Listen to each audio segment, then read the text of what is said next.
Yo, Streeter. What's good, bro? Hey, Streeter. What's up? How you feeling this morning, man?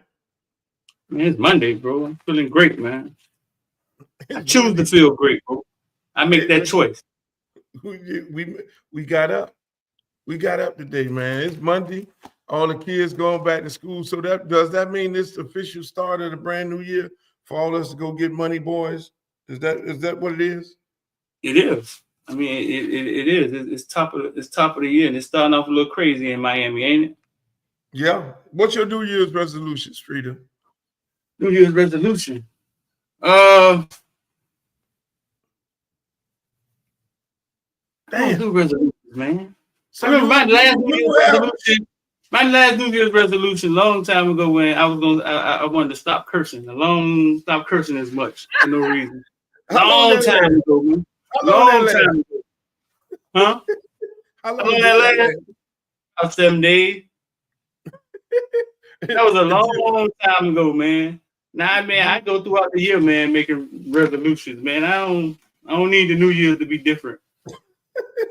Hey, one thing about Miami, you can never make a resolution where you say I'm not gonna curse, because all you gotta do is hop in your car and you're gonna call somebody a motherfucker. This motherfucker just cut me off. This motherfucker, why you acting like that? You go to the store, go to the gas station. God damn, you just cut me off.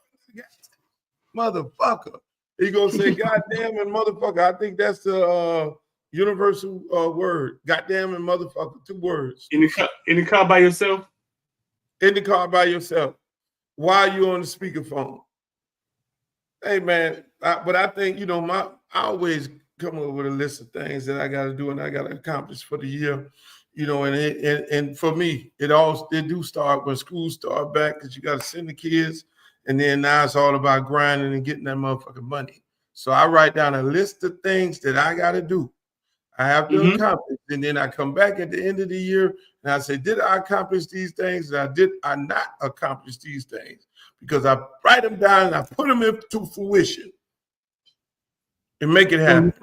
So when you put it on paper, that's when it becomes real life. When it's in your head, it's just dancing around in your head. That's what you're saying. It become now you hold yourself accountable.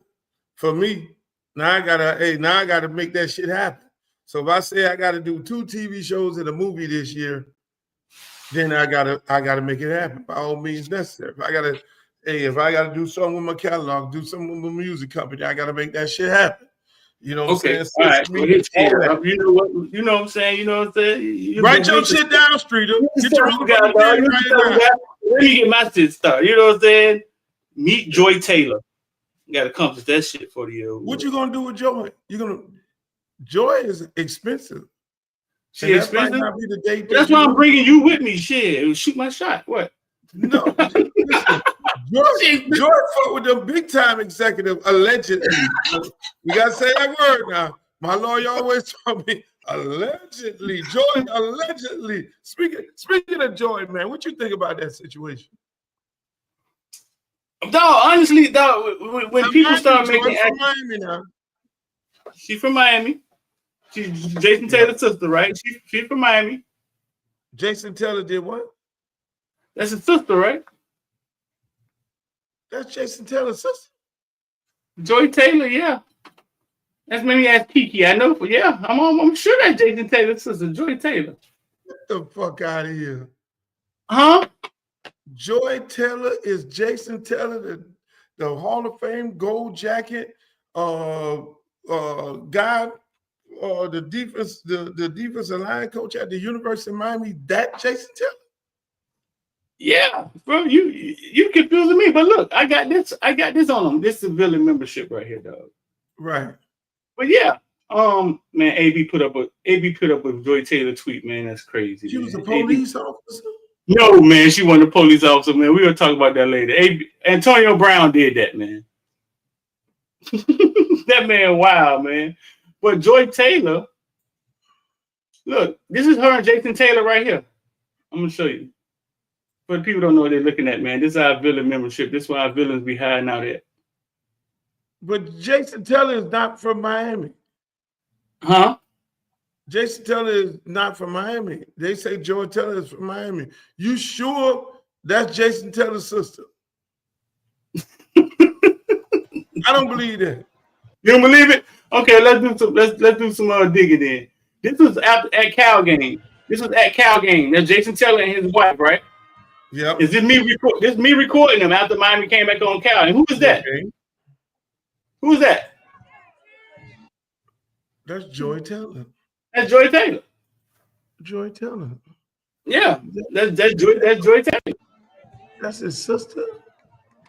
Oh my God. I mean, hold on. Where's Joy Taylor? I don't believe this. You trying to, man, hold on, man. Hold on, man. Well, look. Joy Taylor. I gotta look this shit up. Joy Taylor Wikipedia. What the fuck? Now you just threw a Mickey in the wrench. Joy Taylor Wikipedia. Joy Taylor and Jason Taylor are siblings, both involved in the sports industry. Yeah. They say she born and raised in Miami. Born and raised in Miami. Wikipedia, you know they lie. They got me on there for a whole lot of money. Born and raised in Miami. Buenos Aires and London. She left school at 18. Okay. You sure this the Joy Taylor? This don't look like Joy Taylor. That should say Anna Joy Taylor. Oh no. Different. I'm gonna take your word. Hold on. So hold on. He said it looked like a different Joy Taylor. No, I'm trying to pull this damn Wikipedia. See, when you speak into this Google. But I see what you're saying. You're saying how was she born in Miami? And she that much younger than him? Was she born here? Why? You get what I'm saying? Joy Taylor Wikipedia. Okay. Here we go. Joy Taylor Wikipedia. No, she was born and raised in Pittsburgh, 37 years old, went to Barry University. So technically she's not from Miami. Early personal life.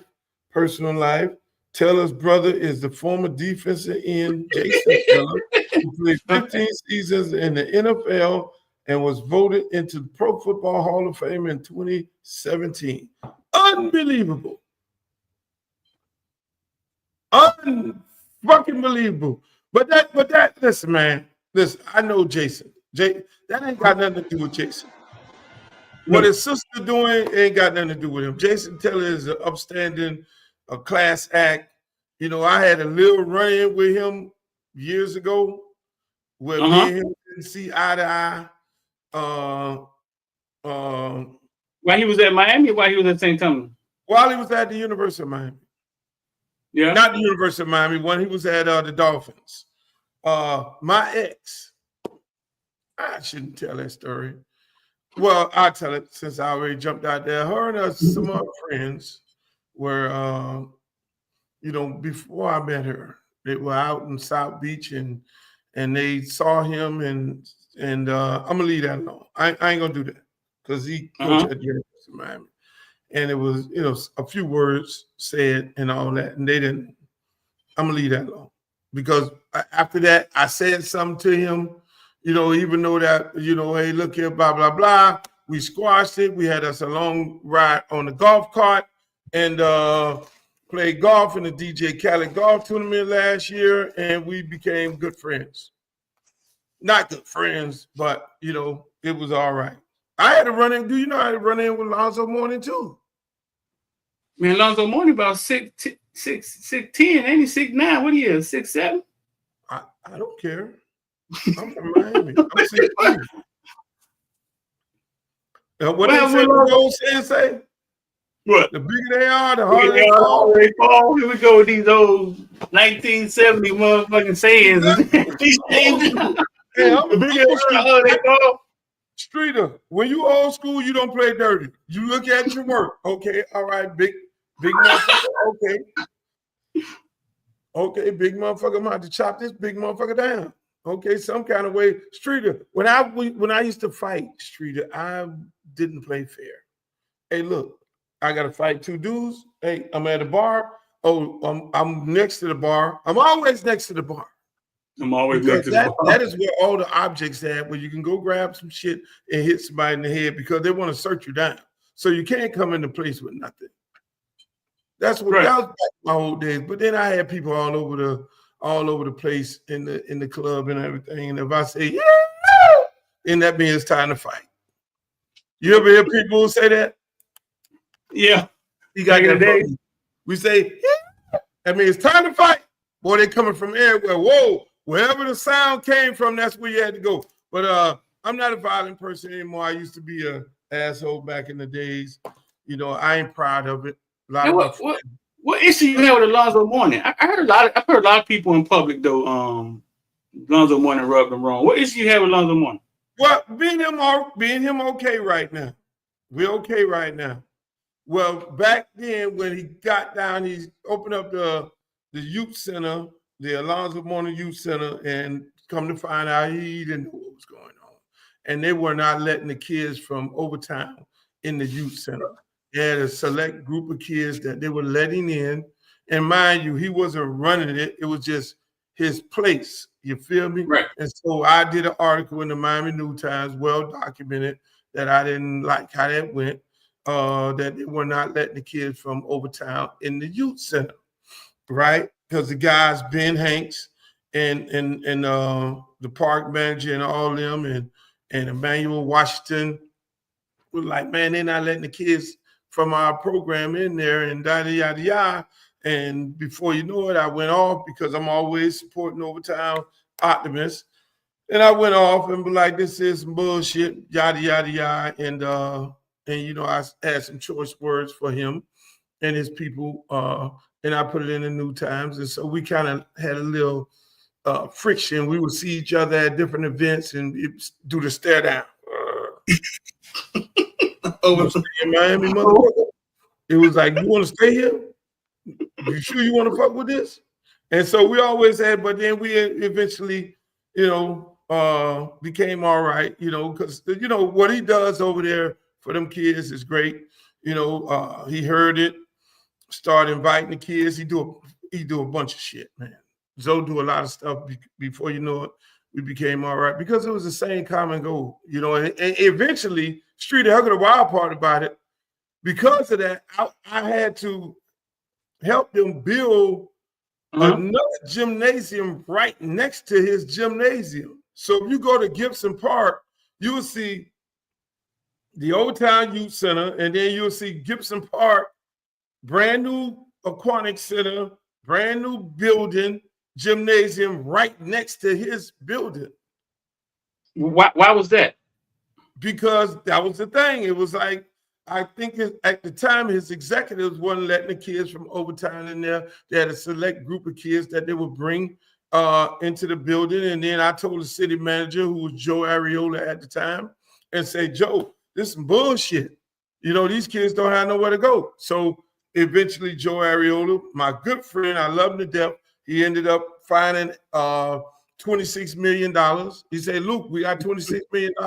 We could build a brand new building, redo the pool and everything over there. I got with Ben Hanks, you know, whose son, arguably the best cornerback coming out this year. Ben and Emmanuel Washington, the Overtown, and Rudolph and all them, we came together and say, man, let's get this thing here built.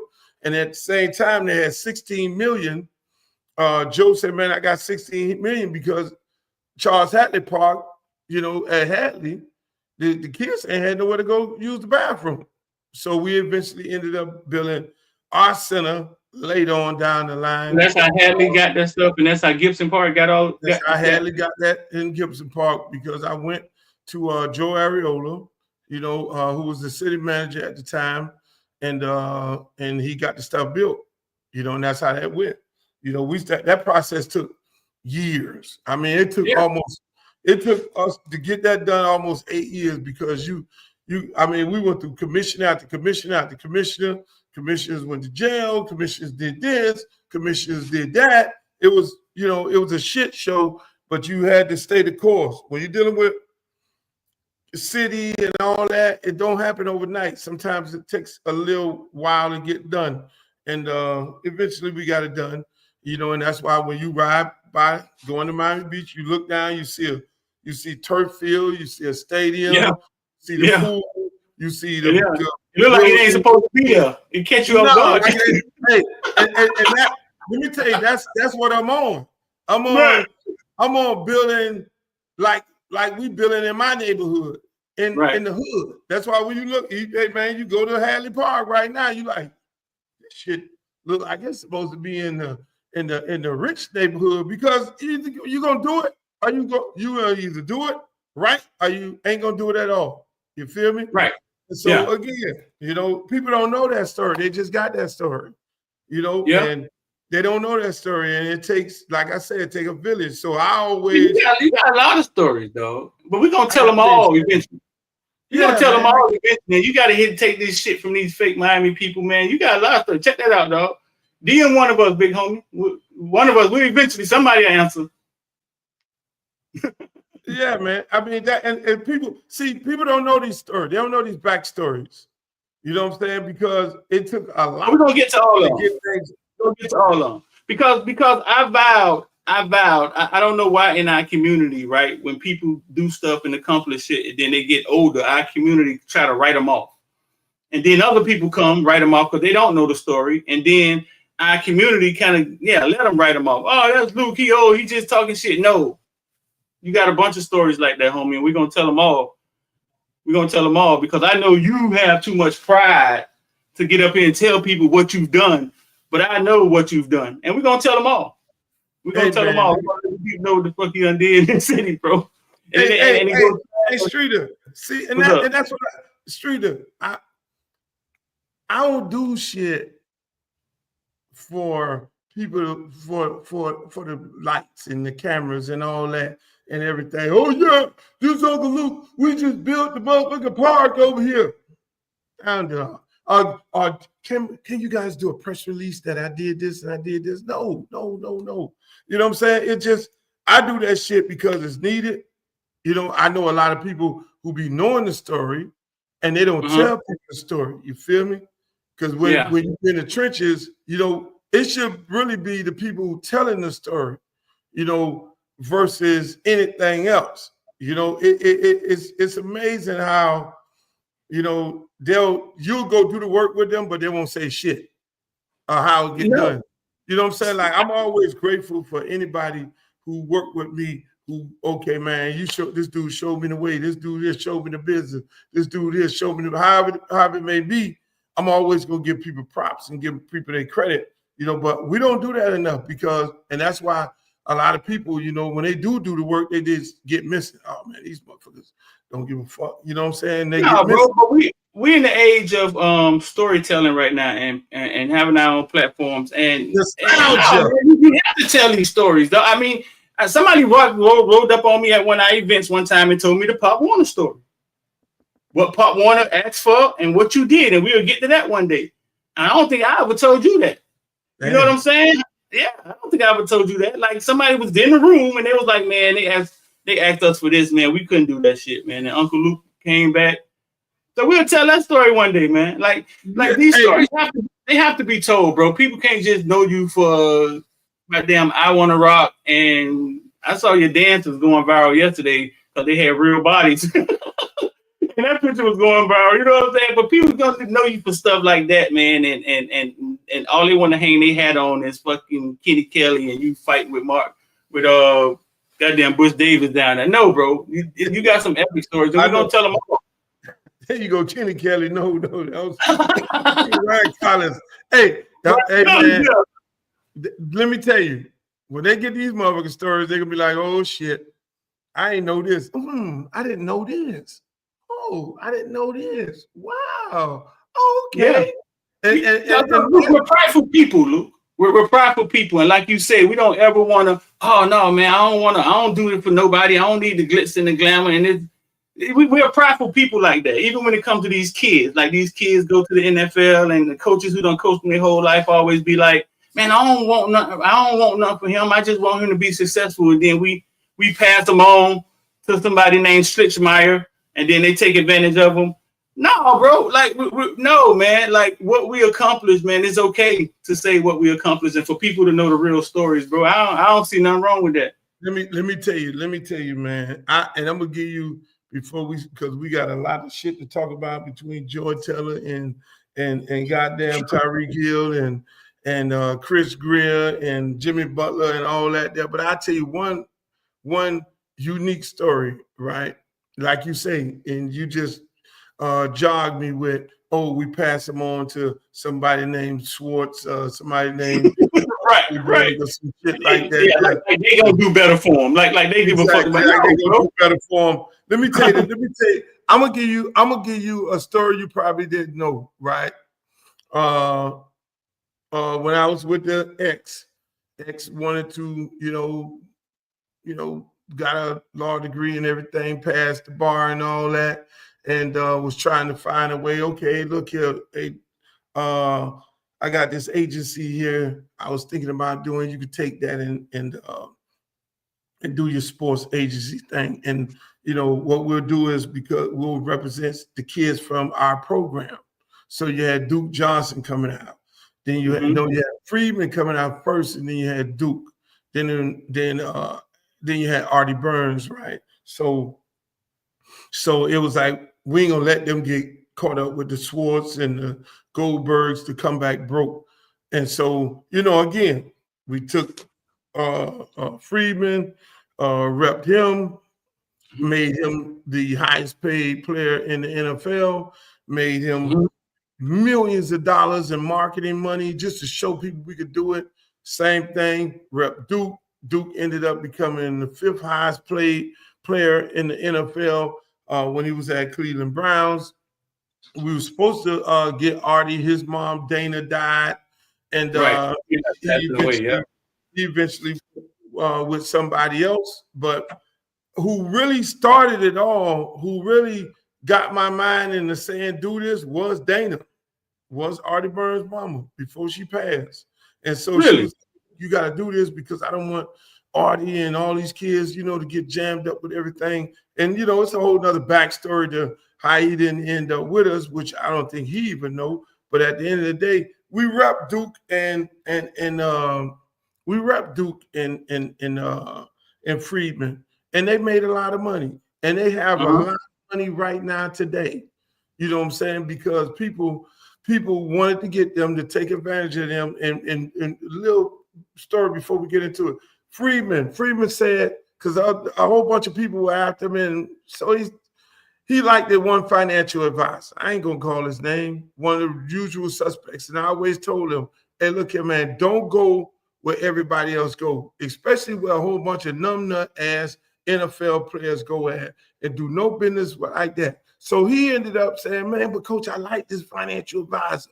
And so now the ex, negotiated the thing and say, okay, this is what you can do and what you can't do, and no power of attorney. Keyword. You cannot have a power of attorney over his shit, making investments the way you want to make it. This guy repped a whole bunch of other players. He said, this is what I normally do. I make the investments for them and all that. No.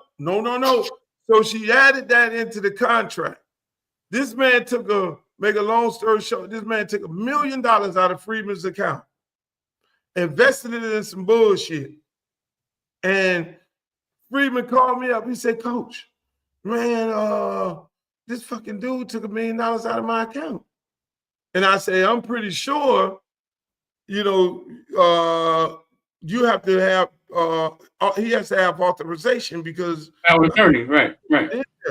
Call her up. She say, oh, hell no. He has to, get that signed off by him. Call a dude up. Dude's like, well, I have this with everybody. No, you better look at the fucking paperwork. So then I called my guy who used to work for the SEC, not the SEC, but the SEC, the feds. And he said, no. Call up, long story short, hey, man, put that money back in the account. That motherfucker had to put that money back in the account, and he eventually ended up getting fired.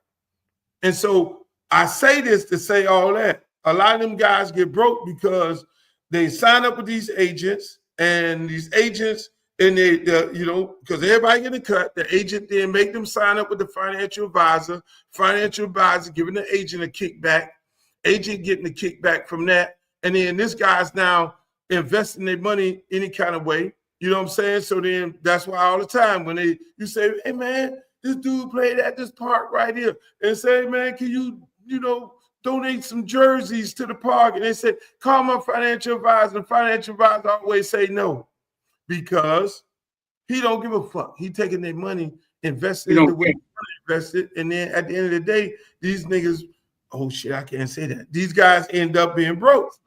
You can't say what? The N-word. I can't say that. Why you can't say? You're not saying the N-word in 2020? Because we on Facebook. Listen, man, we on Facebook, YouTube, Twitter. You can say anything on Twitter except Elon Musk is not good. And we on Twitch, and I don't know. I can't say the N-word. man, you have to be discreet. This is the beginning of the year. That was part of my New Year's resolution. I was gonna go say the N-word, but I just said it. I just and that shit over already, man. But yeah, man. That's why I created something. That's why I realized those guys were getting to the NFL, making all that money. And when I started investing in the stock market and learning how crypto and stuff work, I realized that damn, they make all that money and don't know what to do with it. And I realized that was another problem.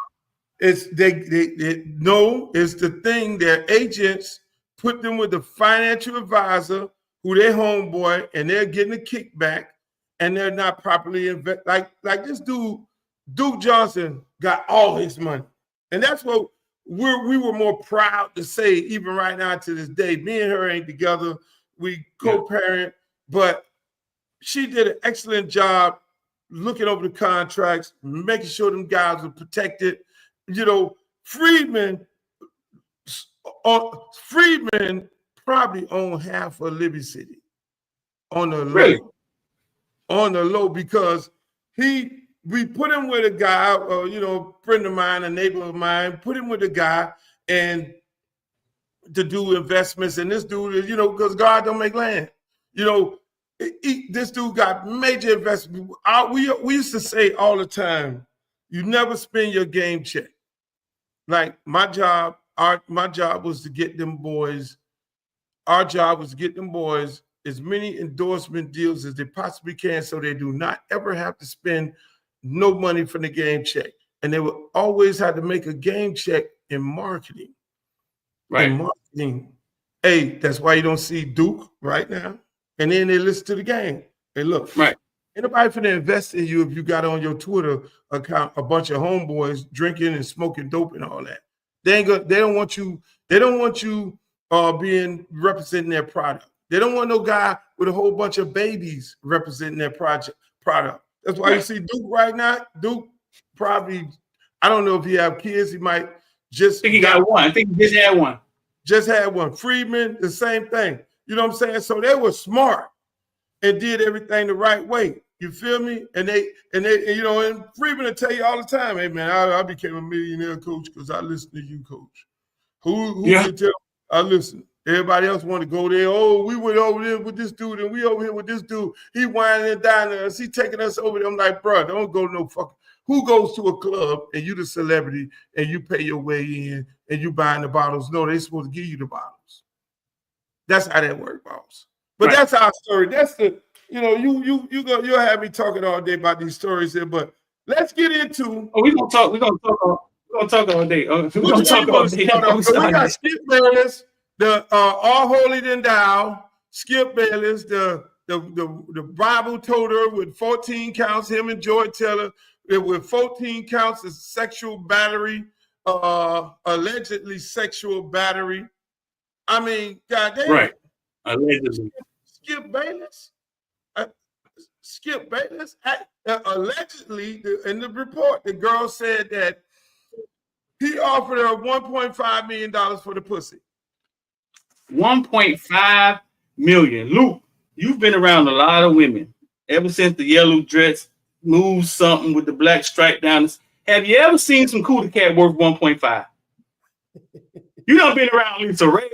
You done been around. Have you ever seen some cootie cat worth $1.5 million though? Hey, listen, man. $1.5 million. Million. You're gonna ask the woman, let's hold on, let's picture this. So let's picture this. You getting your hair done because it's the hairstylist. She fine and all that shit. She done rubbed up on you a couple of times. And then now you proposition her, and I'm gonna give you $1.5 million for some pussy. What the fuck is she gonna do? What are you gonna do? What is she gonna do? What is Skip gonna do? What I mean, bro, he could have called me up. Nope, don't call me. He could have they could have took him to one of those parties, one of those baby all parties or something like that.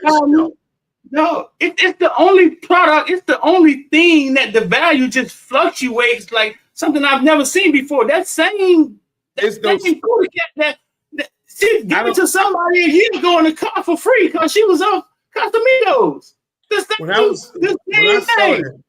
When I saw that, Streeter, when I saw that, this man asked for some, you call it coochie. Pop that coochie. Hey. He wanted to pop that coochie. Hey, 1.5 million. I'm just trying to use my imagination. I got a couple of cents over my lunch money. I got a lot of friends who got a couple of cents over their lunch money. And I got a lot of millionaire friends, a lot of billionaire friends, but I don't know one of them dudes that like, hey, look, man, I'm gonna pay this kind of money. Now, Jeff Bezos, he got married. His wife ended up with some billions, but to pay a side chick $1.5 million, how do you even start there? I don't believe it. Yeah, I think it's I don't believe it. You don't believe it? You believe it? I've heard some crazy things, but how do you even proposition a woman? And you ain't gonna hold on, but just make matters worse. You ain't gonna give up the ass for $1.5 million. The average woman will be opening her legs right now. Well, you wanted it. How you want it? I had a girl, Street, the other day. I went to a friend of mine party. And this young girl, right? She didn't know no better. She didn't even know who I was. She came up to me at the party and say, how you doing? I guess she thought I'm some old fella sitting there chilling. I'm minding my business because I go into them kind of parties where a lot of things are going on and think things are happening. I go sit back and I just be watching. The girl came over to me and say, for $5,000, you could do anything you want to do to me. 5,000. I said, really? 5,000. That's what I'm talking about. Marshalls. 5,000. I thought that was real interesting. So I'm thinking about this Joy Taylor thing. I'm like, is everybody a simp? And so I tell the girl, I say, so what are we gonna do? You know me? She said, no, I don't know you. I just see you sitting over there and you seem like you're kind of bored and we can go. I'm like, sweetheart, do you know I'm a pussyologist 3 steps higher than the guy in college? I want you to go over there and get on your Google and Google who the fuck I am. My name is Uncle Luke, aka Luther Roderick Campbell. And you come back, sweetheart, and then you talk to me. You got the wrong motherfucker up in here. She knew who you was. No, she didn't. I don't have Streeter. I don't have them type of problems. Them girls know simps when they simp, and I don't give simp energy. See, you get simp energy. Like a lot of dudes get simp energy. They come out with the purse. They have the women purse and the beautiful bags. How they walk into the arena with the bags and the bling bling on. That's showing simp. That's giving simp energy. That means, come with me, baby. I'm gonna buy you a Birkin bag. I'm gonna buy you a Louis. I'm gonna buy you this one, all this here. I'm gonna wine and dine and fine dine you, and then you can sue me later on. I don't get simp vibes. I come in there, I have regular shit on, and I don't know. You gotta get simp vibes like that. And that's when you attract. It's like, I think that's where the 1.5 come from. I think some dudes, for dudes that can get women, right? For dudes that get nookie, right? Like it seems weird, but there's a lot of guys that don't know how to deal with women. Women get women in the space and and they start acting weird. There's a lot of guys that don't know how to deal with them. So sometimes they just leave with money. And Skip Bayless talking about 1.5. I mean, that's some space coochie, man. I don't know what are you paying? Like, you know what I'm saying? She better have 3 titties. I'm not understanding. Like, one, you finna change her life. You better last. Like, how long you finna last, Skip? Like, you finna change her life for 7 minutes? Come on, Skip. What are we doing, Skip? Hey, hold on. Just think about it. He started at 1.5. He started at, hey, I'm gonna get Skip Bayless. You get your haircut. Skip Bayless. Hey, look here. I'll give you 1.5 to have sex with you. Really? Man, and the woman ain't go in the back and get a man some head. Really? If that's what we're talking about, I don't believe it. I don't believe Skip Bayless offered that. I don't like Skip. Let's give it a buck right here. I do not like him. Never. You don't like Skip? I did an article on him. Let me tell you, I did an article on Skip Bayless when I was doing columns for the Miami New Times. If you can go look it up, Google it, Skip Bayless, where people didn't know, right? Skip Bayless, in my opinion, is a racist, right? So I knew the thing wasn't going to work out with him and Stephen A. and Shannon Sharp. I knew that wasn't going to work out. I'm just sitting there laid back because I did the research on this guy. Do you know Skip Bayless used to work for the Dallas Morning News after he worked for the Miami Herald? You know really? That? He worked for the Miami Herald. And Tony Dorsett did something, right? You can go look it up. Don't take my word. Tony Dorsett did something. Skip Bayless wrote in an article, oh, he need to be tarred and feathered for that. What? And I wrote the article because they at the height, he should be taught. This is what this man said. This man straight racist. Y'all gonna find out later on, in my opinion, y'all gonna find out later on that he is what he is. He never worked out with them black men up there. And where he's at right now is where it was all automatically gonna happen at some point. Because when you're a racist like that, it's gonna come out.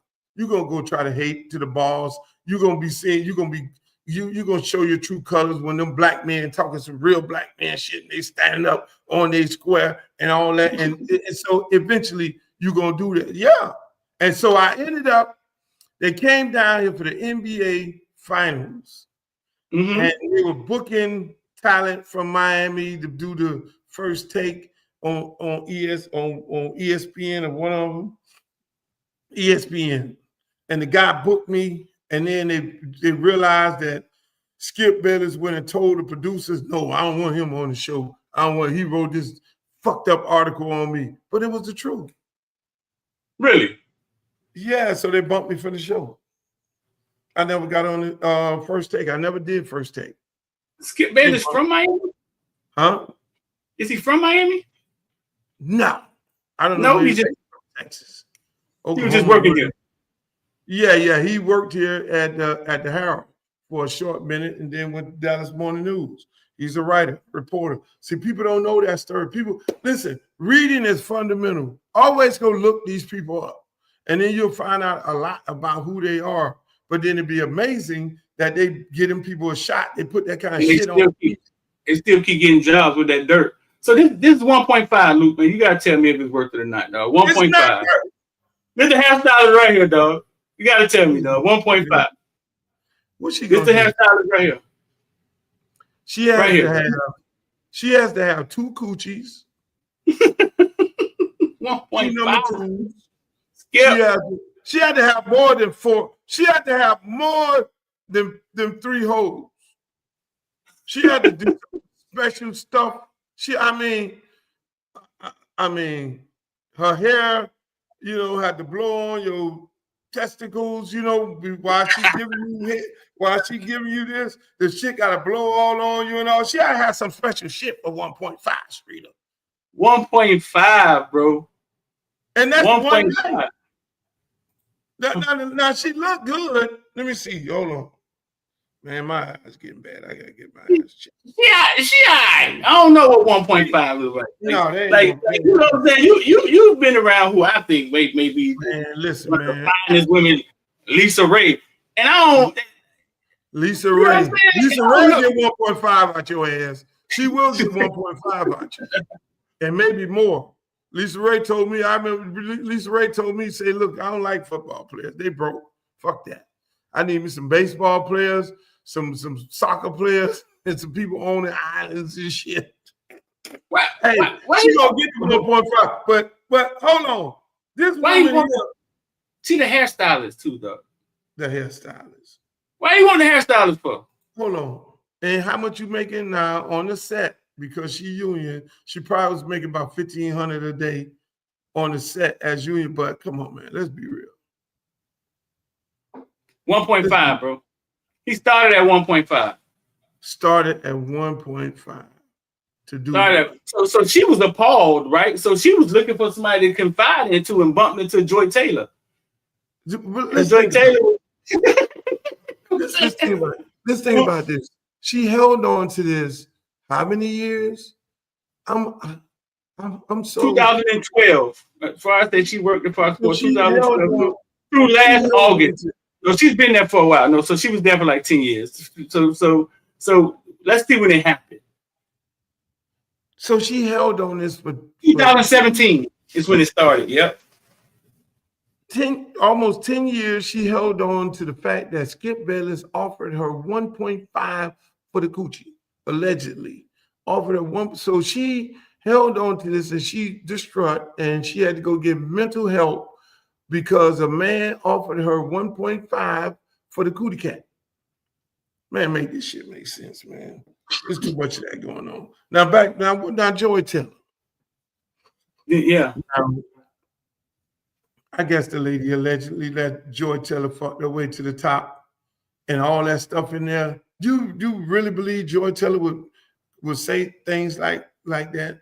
See, the hairstylist may have lost a lot of her credibility by saying that the man offered her 1.5 for the coochie and she did not give it to him. If she'd have said, I gave him the coochie for the 1.5 and then I'm hanging out with Joy and all this other stuff would have made sense. But some of this shit ain't making sense, Street. No, it's not. I mean, but Joy Taylor, if you've ever heard Joy Taylor speak before, Joy Taylor is very, she's very aggressive. She is. Like, she's very aggressive. She speaks her mind. She's open with her sexuality. Like, I mean, see, it gets confusing, right? Because now they're alleging that Joy Taylor was sleeping with Amanda Archo, the black dude that nobody seems to like because he has these crazy takes. And also Mr. Dixon, who's like at the top of Fox Sports. And dog, like I'm saying, like if Skip Bayless offers the hairstylist 1.5 and she takes it and gets a better job because she's screwing Skip Bayless, is it her fault?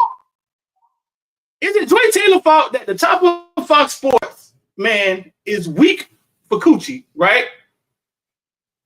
That he wants to grope all over Joy Taylor and Joy Taylor uses him as a pawn in the game. Is it her fault? Is she screwing her way to the top? Or she playing the game like you play the game?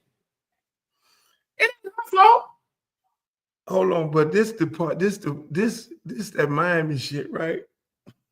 Where I had to be like, some of these Miami girls is real sharks and shit. When the girl said, look, fuck that shit. If he get out of hand, if he try to book me, then I'm gonna say he tried to take the coochie. That's the shady part. That's a Miami girl shit. Again, for every dude in this conversation. That's the shady part. That's the shady part right there. The way she gonna get out of it is hey, Streeter, that is some Miami girl shit. If I never heard of it. When she said, like, hold on, I'm gonna case that motherfucker up. If he ever try to fire me, fuck that. I'm gonna say he tried to take the pussy. I started thinking about all the girls who went up in the hotel rooms and got robbed. All the dudes who went up in the hotel rooms and got robbed at the Hard Rock, robbed on South Beach, took their Rolex, put a Mickey in their drink. That is some Miami girl shit. So people who just getting in here, this is Fox Sports is being sued by this hairstylist and she's talking. So when you sue somebody, you got to start coming out with dirt. And she's basically saying that Fox Sports allow men with power to do what they want. When Mr. Dixon, who's at the top of the food chain of Fox Sports, right, wants to look down and mess with the work for hire, right? He has put himself in the room with them. I'm gonna give you an example. When I was a CO, right, for correction officer, shout out to Rick Ross. When I was a CO for Dade County Corrections, everything inside the jail costs more. A pack of cigarettes. Why you say shout out to Rick Ross? What was that? Rick Ross is a CO too. Rick Ross is a CO. Shout out to Rick Ross. He's a CO too. There ain't nothing wrong with that shit. Everybody had to do something before they did something. You work with him. Everybody had to do something before they did something. Everybody did something before they did something. When I was a CO, everything inside the jail costs more money. Cigarettes, $300. Like, oh Lord, you get some weed, some dope in there, boy. It's 3 times, 4 times the price, right? So inmates in there that have money can entice people, officers, to bring in, because they could pay you 1 time, 2 times what you're getting paid for the whole 2 weeks. So your 2-week check, he may pay you 3 times for you to sneak some marijuana in there, right? Right? I'm gonna tell you, this is between Joy Taylor and Mr. Dixon. This is what's going on. But once you begin doing business with the inmate, he has all the leverage over you. So you once he starts doing business with Joy Taylor, she has all the leverage over him because he's pissing and he eats. Allegedly. Yeah. Allegedly. Yeah, you know, my lawyers. So it's the same thing. Once you start doing business with the inmate, now he has you by the balls, because he can always say, I could turn you in. Now you lose your whole entire job. So now he has leverage over you. But keep doing it. Hold on. Yeah, she was married. He was married, and the stylist sitting there. They going out with the stylist, and the stylist seeing all this, hearing all this, but everybody assumed that they were screwing Streeter. Do you don't give her no? You really think she was screwing the boss? She screwed her way to the top. Is she not talented enough to be able to, hold on? She had to go and screw the boss. Where's the picture? I think when you get in those rooms, talent takes a back seat to emotions and people's desires. It's hard to get on that stage. People don't realize that I've met pretty beautiful women that wanted to be media. Some of them shot with Footballville, and they trying to get on the stage at CBS and these places, and it's like they're not even close to being on stage. So to get on that stage, it takes more than just talent a lot of times, because the gatekeepers, huh? They got to go screw the boss. You really? Hold on. Read the lawsuit. I'm not saying they have to, but what I'm saying is only a few people get that chance, right? To get up there, and the gatekeepers sometimes are dudes that, a lot of times, it's a dude that think they won't let think they need to have the same thing with the acting community and Epstein and all of that stuff. Listen, Streeter, it goes on. It's been going on. People sleeping with the boss. People sleeping their way up to the top. Now, all of a sudden, all these women are claiming that they were sexually harassed and all that, and everybody getting a suit. Me Too movement, full effect. But this is different. This is the hairstylist saying that Joy Taylor allegedly fucked her way to the top. This is the hairstylist in a 14-count class action suit and a personal suit of Skip Bayless and Joy and the head man. I mean, I never seen nothing like this in my life, where normally it's and in the suit where Joy allegedly said that if this man fire her or do anything some kind of way, that she gonna just say he sexually groped her, or harassed her, or forced her into having sex with him. She And just this she some different shit. This is some she just different shit, Streeter.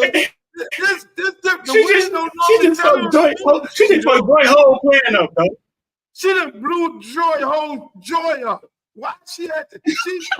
Women normally lock up together, Streeter, and they say, "We gonna get this motherfucking money together. We ain't gonna tell on each other." This motherfucking hairstyle is dangerous. She doing hair knot with the blow dry. This bitch got a straightening comb. She got a straightening comb running straight through these motherfucking Streeter. Look, this is hardcore. What? Joy can't even come up from up under this. Her brain is fucked. It's over. She gotta go. Hold on. And then in the lawsuit, they said she was on it. Was she on the radio here in Miami? They said she was on the. They were like, how can this girl who was on the radio and a bartender, Joy Taylor, allegedly, come up here and get this big ass motherfucking job this fast with no experience? And so that's justifying that she was screwing the boss. Or her brother helped her out. I mean, she got resources. Listen, man. Behind Skip Bayless, allegedly, offering the hairstylist 1.5 for the coochie. Joy Taylor and the same stylist was sitting there going to dinner and lunch with Joy and the boss and seeing the Google eyes and going to the parties and all this shit. This sounds like a fucking movie. This is like a damn movie. Yeah, she going after Fox Sports, though. Like, what do you think come from it? You think it get swept? Obviously, it wasn't going to get swept under the rug because they could have been did that, right? Well, Fox got sued for quite a bit of those anchors over there. What's his name? Bill O'Reilly. Fox is notorious for paying off lawsuits of sexual people in power, having sex with the interns and having sex with everybody and pressuring them people to do things that they didn't want to do. That Fox is notorious for that.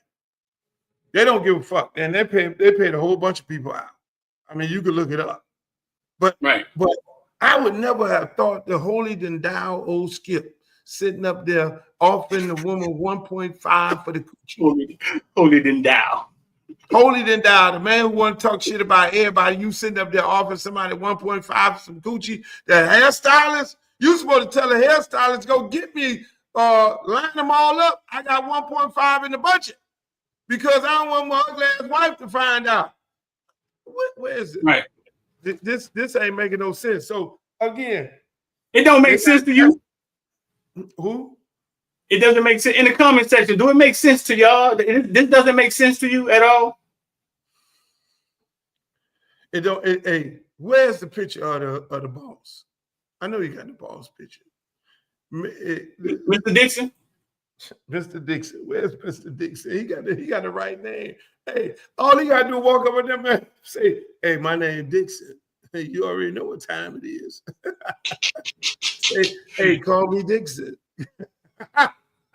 This shit bad. This shit bad for more reasons. Hey, look, I thought it was a hoax. I see the people, because I hang out over there on TikTok, and I just knew it was some bullshit.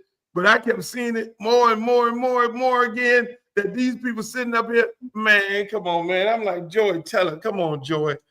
Come on. And then you just threw a whole monkey wrench in the game and telling me that's Jason Taylor's sister? That's his sister. There go Mr. Dixon right there. There go Mr. Dixon. He ain't off the 1.5. You got a toupee going. That's the toupee. Bro, no. Dixon didn't allegedly ask for the 1.5. No, he didn't. Joy allegedly screwed Dixon on her way up. And then they said Joy screwed the other ugly dude on the TV show. They say she screwed him also. What's she screwing him for? Alto. I don't know. She probably just like Alto. But Dixon. She was about to end Mr. Dixon. She was gonna end Mr. Dixon. The same thing make you laugh, make you cry. She was about to end him because she was gonna say he took. So the hairstylist saved him. He need to be offering her 1.5. Dixon career is over. Dixon, Huh? a whole bunch of people, marriage is over right now. Dixon career is over with. Look at this. Look at this shit. You got Dixon, Joy, and Skip Bayless. Skip Bayless lost his 2 black bucks. Stephen Hay and Shannon Sharp. He lost his 2 black bucks, and his life ain't been the same since Shannon left him. Now he caught up in a scandal. Hey, he caught up in a scandal. You tried to with the hairdresser. That life ain't been the same. It's like the man going down, down, down, down, down. What the Bible say, you reap what you sow. But then Joy, man. Man, hold up, man. This is a villain right here, man. Look at this comment, man. What's man, this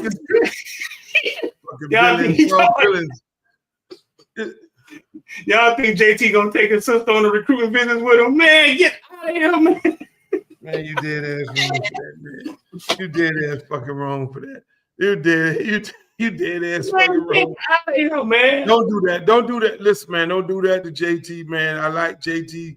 All the colleges are on the road right now. You know what I'm saying? You had to bring this shit out because ain't nobody had linked up JT with Joy Taylor. Nobody. I didn't even know that they were sisters and brothers. I didn't even know this shit until you brought this out. Now y'all got JT walking up into the schools and shit. God damn, boy, your sister done fucked her way to the top, allegedly. But if you didn't know, nobody else don't know that. Cause she looks mixed or something sometimes. She looks. JT do too, right? JT, yeah. I mean, they both look darker. Like, I guess this shit ain't right. This shit ain't right. This is not right. Hey man, so hey, look, let's move right along. Tyreek Hill jumps out there after the game. Before we get to Jimmy Quitter, Tyreek Hill jumps out there after the game and say, "Oh, I'm out of here. I'm done. I gotta do what's best for me and my family. Fuck this shit. I'm out." You know what I'm saying? Our tour. You know, if we had QB1 will be here. If QB1 was here, you know, we probably would be in the playoffs. This first time I never made the playoff and all this. And then Mike McDaniels came back and said, and then they said, well, Tyreek, why you was out the game? He said, my wrist was hurting and shit. And so, you know, the coaches told me not to go in the game. Then they interviewed Mike McDaniels, and Mike McDaniels then said, hey, I didn't know Tyreek was hurt. Ain't nobody told me nothing. So did you just pull an AB and just come out the game instead of going? So it looks like Tyreek pulled himself out the game once they realized that they weren't going to go to the playoff. He got in his feelings. He sat on the sideline. Omar Kelly has been writing some hardcore articles about him being a diva and all that, and he shouldn't be the captain and everything like that. And then, so he goes and say that he wants to leave. He got to worry about his family and his career. Now, mind you, Tyreek Hill is how old? 30 years old.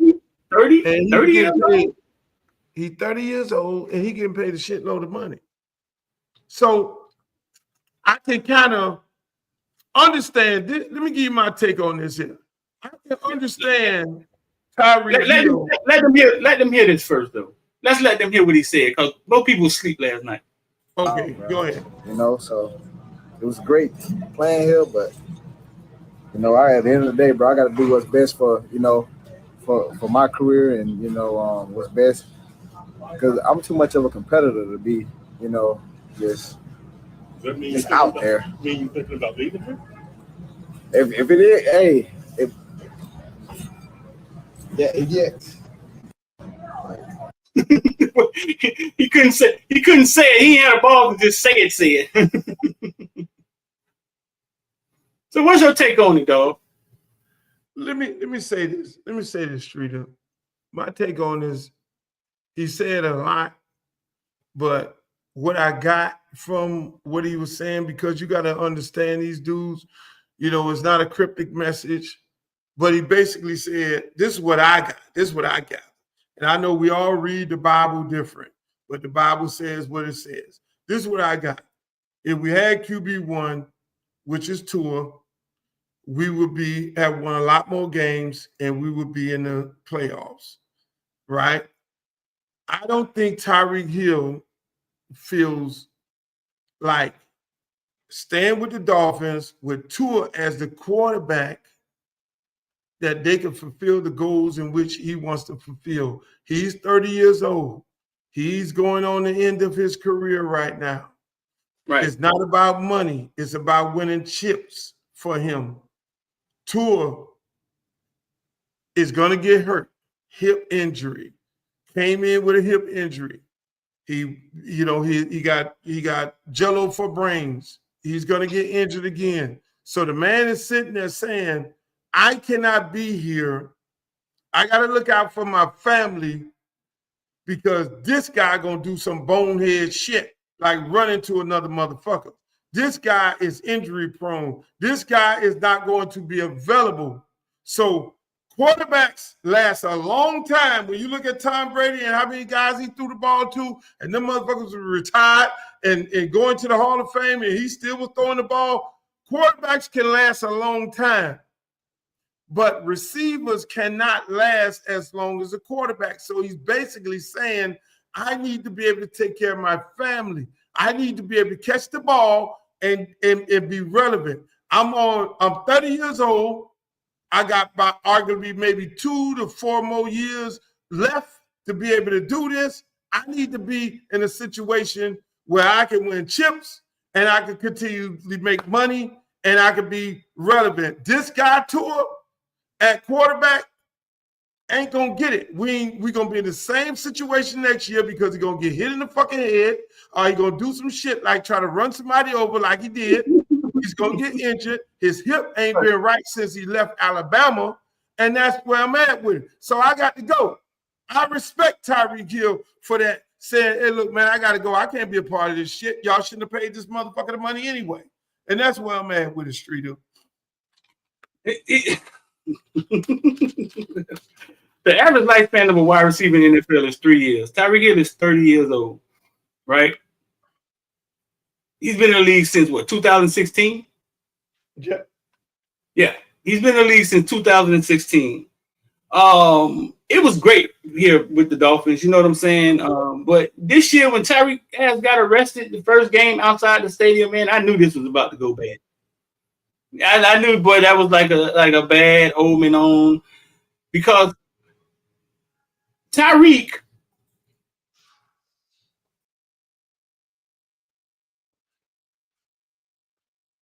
let me see, put me back full. Put me back full.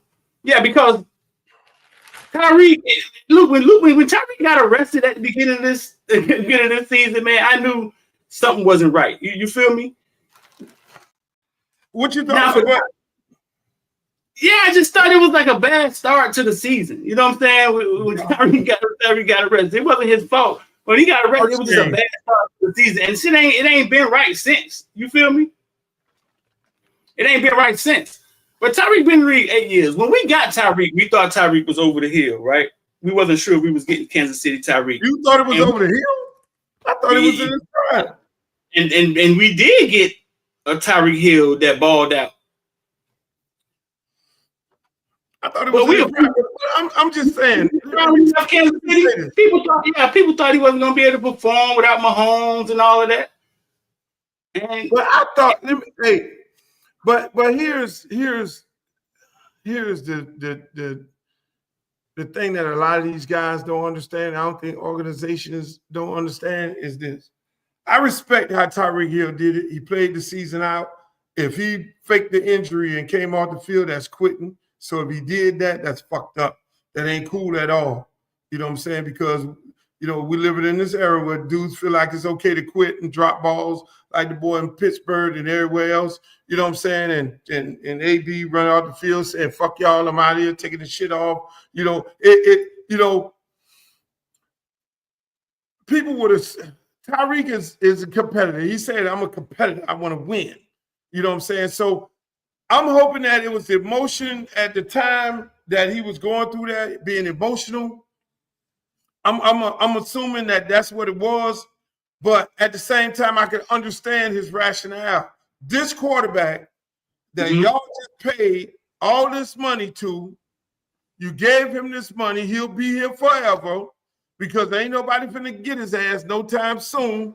This dude right here, we can't win with this dude. This dude gonna get injured. Eventually, he's gonna get injured again, and it ain't gonna work. So that's what I read out there. If I was Tyreek representative, I'd be saying the same thing. Hey, man, you might need to get the fuck up out of here, boss, because you got about arguably 3 or 4 more years at most to be playing at this level right here. This dude here is not going to, ain't going to get it. You know what I'm saying? You need to probably get on a team with a motherfucker like Lamar Jackson or some shit like that. You know, try to get back to Kansas City. They probably ain't going to fuck with you no more. But you need to go somewhere where there's a guy going to get you the ball. They're going to be able to get you the ball. And so I respect that. The shit that, you know, for him to do that. But if he fucking jumped out the window and quit on the team and talk about his wrist hurt and the head coach didn't know nothing about it, then that's some bullshit. So you think it's a shot at Tua? You think it's a shot at Tua, not necessarily the organization? You think it's a shot at? I think it's knowing that Tua is not going to be available. I think it's knowing that he's not going to be available at no time. And then add more insult to it. Jaden Waddle was targeted 7 times in the first half. Tua was only, Tyreek was only targeted maybe 1 or 2 times. You know what I'm saying? Right. So even going through this year, they wasn't really targeting Tyreek like that. They were throwing more to the tight end. You know what I'm saying? He wasn't, and then he dropped a bunch of balls too now. You add that on there, you think he could. Well, beard guys did catch the ball. But at the end of the day, you know, I can understand where Tyreek coming from. He ain't getting no younger. This shit ain't gonna work with Tua. You follow what I'm saying? It's not gonna work with Tua. He gonna get injured, and they stuck with that contract. That is the quarterback for Miami Dolphins for the next, I don't know how many years. Yeah, Jonnu Smith caught more passes than Tyreek Hill this year. He caught 88. Tyreek caught 81. Yeah. Make that make sense. Make that make sense. And then Tyreek dropped a lot of balls. So, you know, what the other part is. I tell you this, Tyreek only got 12 more targets than Jonnu Smith. See what I'm saying? And he's supposed to be the franchise. He's supposed to be the franchise receiver. But hey, let's say now. You had Skyler back there. You had Hollandale back there. You know, you had QB1 back there. Hollandale, Tyler Huntley. For people who don't know, you're talking about Tyler Huntley with the Hollandale High School, bro. Like Tyler Huntley actually played Lamar Jackson at Hollandale in one of Lamar Jackson's last high school games. I mean, they faced off each other twice, I think, in there.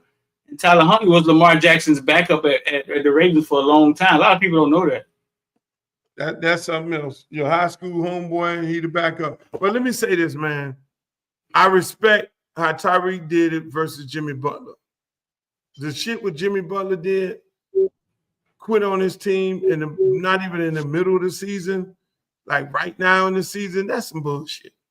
That's some not getting up, going to the huddle, painting your hair green. Well, he's been painting his hair colors. I don't know what that's about. Yeah, you know what that's all about. Oh, I want some money. And now, mind you, Tyreek 30. But hold on. Before we get to Jimmy Butler, this is what I wanted to say, which I think a lot of people don't look at it. Tyreek Hill is a fan favorite. The kids love Tyreek Hill, right? Right. My son came in. I was doing something in my office, and my son came and said, "Dad, Tyreek Hill wants to be traded." And I looked at him, and he said he wanted to be out of here. And he looked like he wanted to be a little emotional. I'm looking at him. I'm like, okay, you want to leave? Now I knew this. And he was like, okay. I was like, okay. He was like, yeah, I don't know why would you say that. But I say this to say this, and then I had to start remembering myself as a kid. You know, right. And I was a kid 100 years ago. I remember when when the Baltimore Colts kicker kicked that field goal in the Super Bowl at the Orange Bowl against my Dallas Cowboys, and I cried like a freaking baby. I don't remember how old I was, but I cried like a baby. I was so hurt. I was so touched. So I had to get myself together because I'm really finna jump on this dude. Man, fuck this nigga, man. Hey, but I'm like, but I said in a good way, hey, look at boss. Look at things happen. And, because he's a diehard Dolphin. And I'm a Cowboy. So we go back and forth. So I had to take it easy on him at that moment. I was like, look, son, that's what happened. Things happen. The man don't want to play with a sorry quarterback. Bottom line, the quarterback ain't gonna last. So the man, he's 30 years old. He's not gonna last. Tyreek will be done with football in about 3 or 4 years. He'll be done. And he is looking out for the betterment of the family. He got to get paid. He wants to win Super Bowls. He wants to someday be consider himself arguably one of the best receivers in football. Other guys are performing. This is his first time missing the playoff in his whole career. So he's going through a little emotion. So you got to respect how he feels right there. But you can always be a Tyreek fan wherever he goes at. No, I don't want to be no Tyreek fan. He's straight. I know he say that. Tyreek Hill broke a lot of people hard last night, man. He probably broke some grown-ups hard too last night, man. Yeah, he broke a lot of people because people when Tyreek been a diva all year. He gonna do his thing. That's just receivers. That's just a receiver thing. Receivers are divas. They all want the ball. They're all cute. They all do their nails and their eyelashes. That's a receiver. You know what I'm saying? Right. The guy over there in Pittsburgh, same thing. He's a diva. All of them divas. All of them. You name it, they divas. That's what they do. That's the DNA of a daggone receiver. So you're gonna get that. But Jimmy Butler. Violating dog.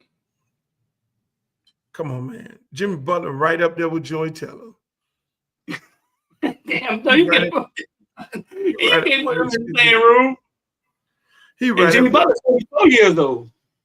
Jimmy Butler getting $48 million. $48 million.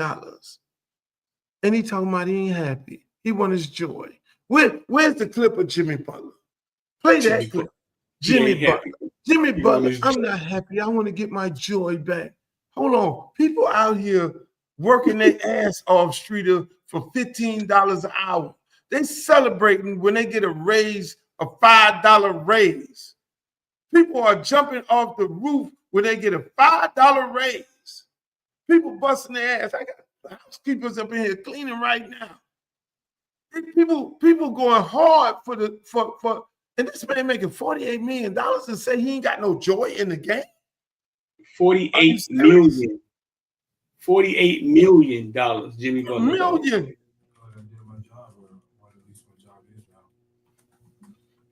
Okay, he's talking all stuff like he's so sad. I used to see you standing in the corner for extended periods like that. Is that a change in the team approach that has cast you that way?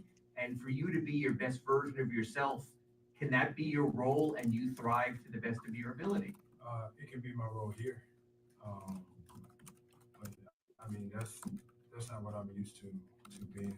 I haven't been that since my first, second, third year in the league, where I just went out there and played defense. But I competed. I try not to let my man score. But that's what I'm doing now. It's not loud on my end. Wants to get you more in the point to get activated. So is that something he's talking low? And is that something that might be necessary to get you back closer to the top of your game and your form? Jimmy, when do you feel like your role in the offense changed, and what has been the toughest adjustment to that change? It's not a tough adjustment to me.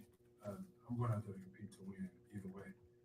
Whether I score 9 points or 29 points, I will compete. That's one thing that I will say. So you won't say that I'm out there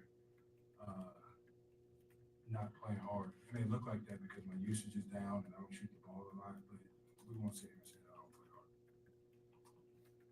What will fix it? What do you want to see happen to fix it? What do I want to see happen? I want to see me get my joy back from playing basketball, and wherever that may be. You want his joy back, Lou? Find out here pretty soon, but I want to get my joy back. I'm happy here. He wants his joy back. Off the court. But I want He said he's happy here off the court. Yeah. That's why you need to send him to Utah. Nah, send him up there with Drake. Let Drake make a song about him. Don't ship him up there to Toronto in January. Jimmy Butler's 34 years old. I can only imagine he also has just a few years left. Everywhere he's left. He's left like this in this fashion. And I'm surprised it took so long here. I knew eventually it will come to this. He was in Minnesota for like a week. Over there, him and Anthony Towns got into it. He kind of left out of Chicago a little crazy. I knew eventually it was going to come to this, but this is what Jimmy do. But you could tell he was happy here because it took so long. Hey, listen, man. I'm surprised he lasted. Yeah, he's sitting there. That's how he was talking. Listen, man. Basically, I know the volume was low, and some of y'all say you couldn't hear what he had to say. Basically, he said he needs to get his joy back, his joy back. So he was really hinting us, hint. I need to get my joy back. Because joy is going to get cased up over the weekend. Let me stop messing with joy. But I need to get my joy back for the game. Was Jimmy Butler telling us something? He needed joy to be here back here in Miami with him in order for him to get his game right. But no. In all seriousness, the man is making $48 million. $48 million. He's not happy about the game. So basically, what he just said, because let me sum this shit up. Basically, what this man just said is, fuck my teammates. I don't like them neither. Same thing Tyreek Hill said. I don't feel like I can win nothing with these dudes right here. I ain't got no joy for the game. And I need to be traded because I don't like this team right here. And on top of it, y'all need to give me an extension. I'm 35 years old. Jimmy Butler is 35 years old. So he wants an extension to land to some LeBron James shit. He want an extension? An extension? You already give him $48 million, and then you show up half the time? The man last year did not have enough games that he played in the first half to qualify to be an all-star. I'm sitting up here like, yo, why Jimmy Butler ain't on the all-star team? And it was like, Luke, there's a certain amount of games you got to play in order to qualify to be an all-star. Jimmy Butler is unavailable. The dude is unavailable. Right. So how you gonna ask somebody for some more money when you playing part-time football, basketball? Make that make sense, Streeter? How you gonna ask for more money and then now you want to get in your feelings? And he just said his usage was down and he wasn't shooting the ball. He just said that. And he got the green light. Jimmy Butler, Jimmy Butler in Chicago Bulls had clashes with teammates and management. That's when he went at it with Dwayne Wade. Remember, he took the backups, and Dwayne Wade had the starters, and they went out and practiced. So then he got traded to Minnesota. He publicly expressed dissatisfaction with teammates' work ethic. That's how he got out of Minnesota. He went to Philadelphia 76ers. Occasional disagreement with coaching strategies, and now he's at the Miami Heat. This is like watching the kid in the elementary class. You know what I'm saying? Act up so they can get out of class or get sent to another class. This is just how they do it. You know what I'm saying? To get what they want. But Miami suspended him. But you know why they suspended him? Pat Riley is a gangster. Pat Riley said, "Hold on, man. You ain't finna be talking all this bullshit about my organization." And then you gonna go talking about, oh, you want your joy and all that. No. This is what we're gonna do. We're gonna suspend your ass. Detrimental, uncommon, whatever the hell it is, toward the team. No, we're gonna suspend your ass and we ain't finna pay you. Because normally what teams do before they get ready to trade you, they'll put you on IR because something is mentally wrong with your ass. But the Pat Riley, I'm saying, nah, we ain't finna pay this motherfucker here. No. Yeah. We gonna chill. all the way to the trade deadline. You ain't gonna get paid, homeboy. And I hope he paid my homeboy for that house that he was renting. Well, that's a whole nother story. But wait, hold on, wait. You gonna chill, and you ain't gonna get paid, and we're gonna make your ass lose $2 million a fucking game or whatever the hell it is that you get paid the $48 million for, because when you add up all them games, bruh, at the end of the day, what's gonna happen? So Jimmy Bucket, sit your ass out there with them freaks and all that, smoke your shit, drink your little coffee, which you got a coffee brand on, which ain't selling.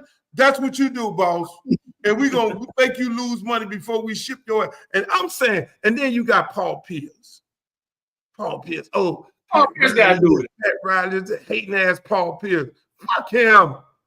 Paul Pierce, what are you talking? It ain't the heat. Wait, he got rid of Shaq. He got rid of Jimmy now. He got rid of D Wade. He got rid of LeBron. Come on, make it make sense, Paul. Make it make sense. Pat Riley is arguably the best GM to be fucking GM and teams and president and teams, and he's still relevant right now today. They teams stay in the money. Right now, we sitting at 6, and we ain't got no superstars on the team. We always somewhere by the championship are competing for a championship. Shut the fuck up, Paul Pierce. Shut up. You're just a goddamn hater. Yeah, that's just, he done worked out to his homeboy. He's just trying to help his homeboy get up out of there. You got to make this make sense, man. People just hate. They don't like Miami. Just face it. Nobody likes Miami.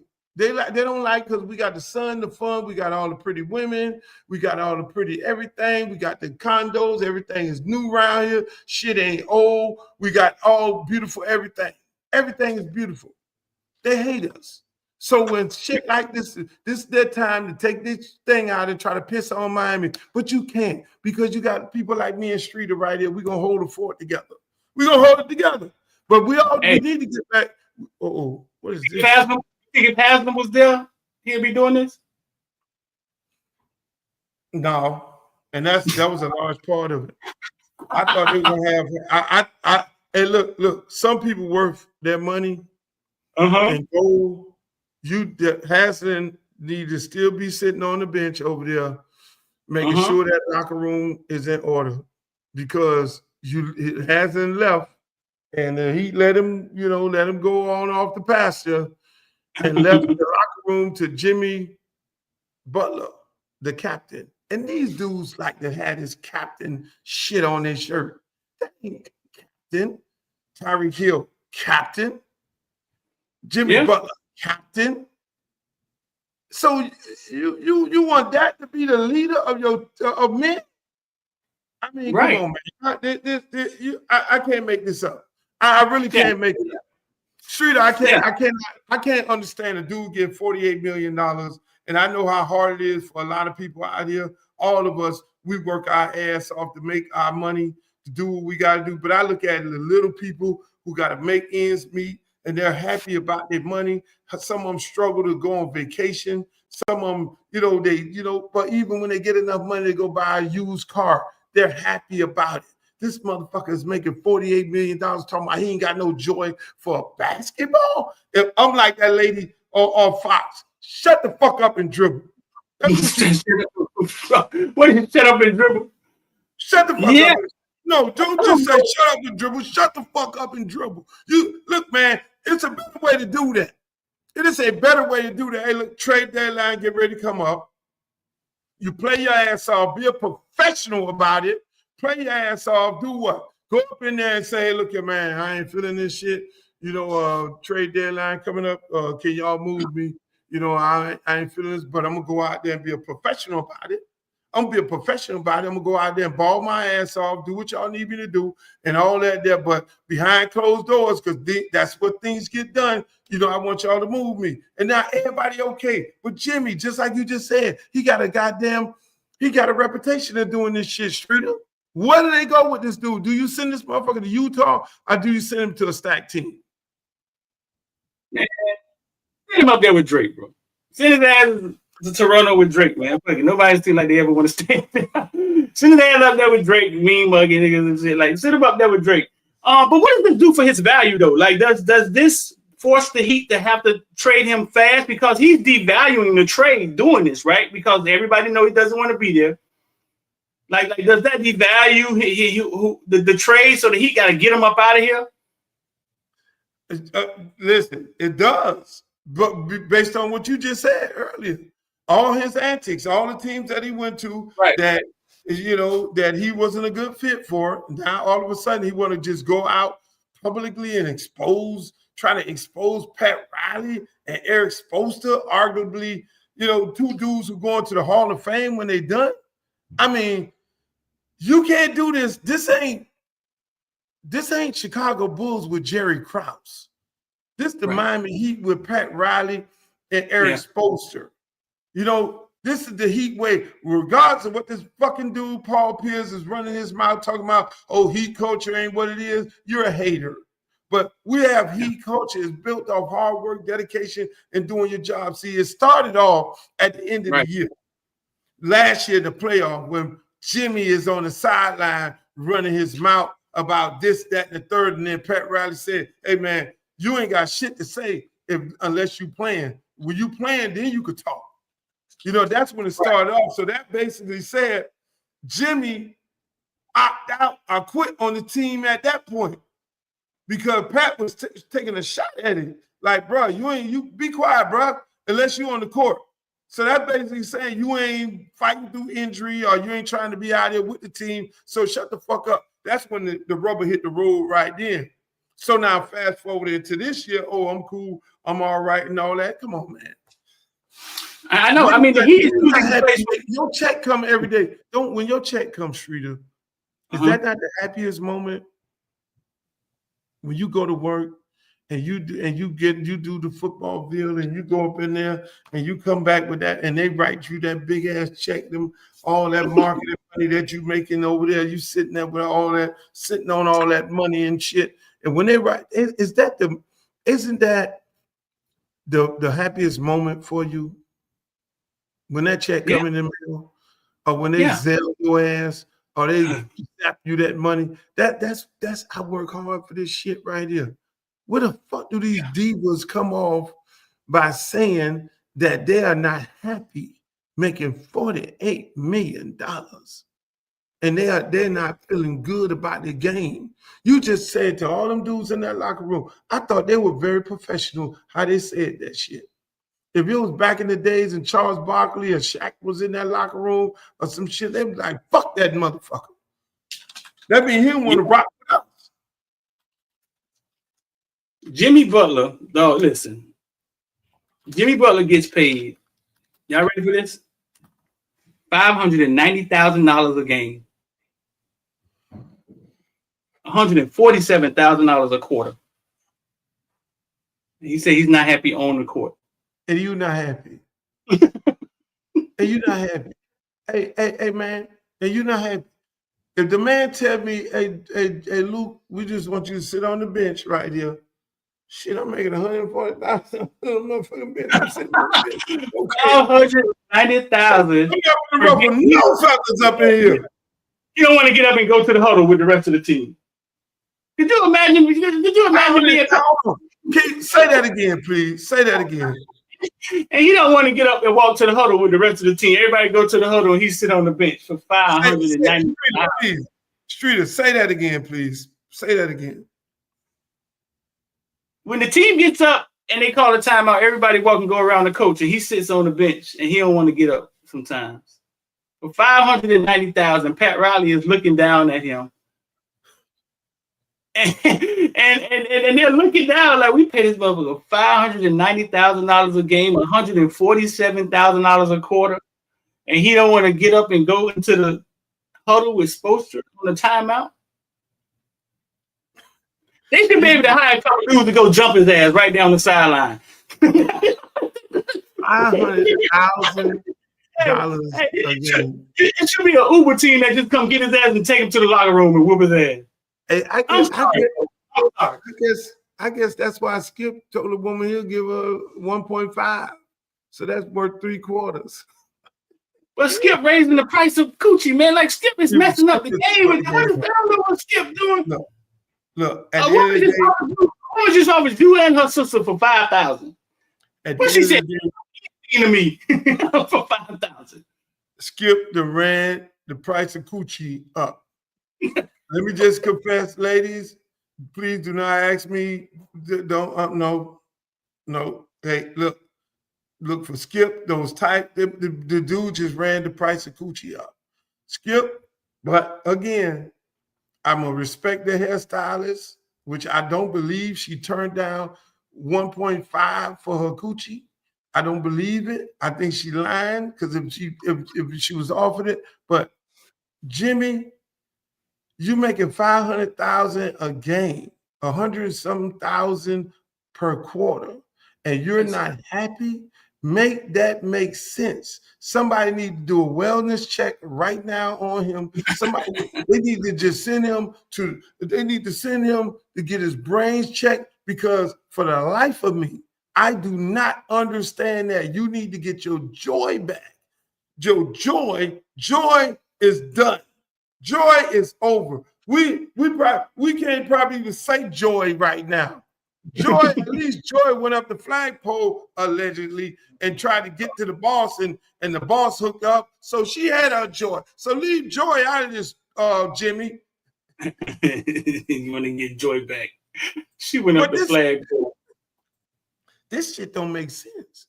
It does not, Streeter. It does not make sense. But we live in this world of divas. We live in this world of divas. I'm trying to tell you. And I love what the Miami Heat did, but I want them. Don't take no Stephen A. Smith advice.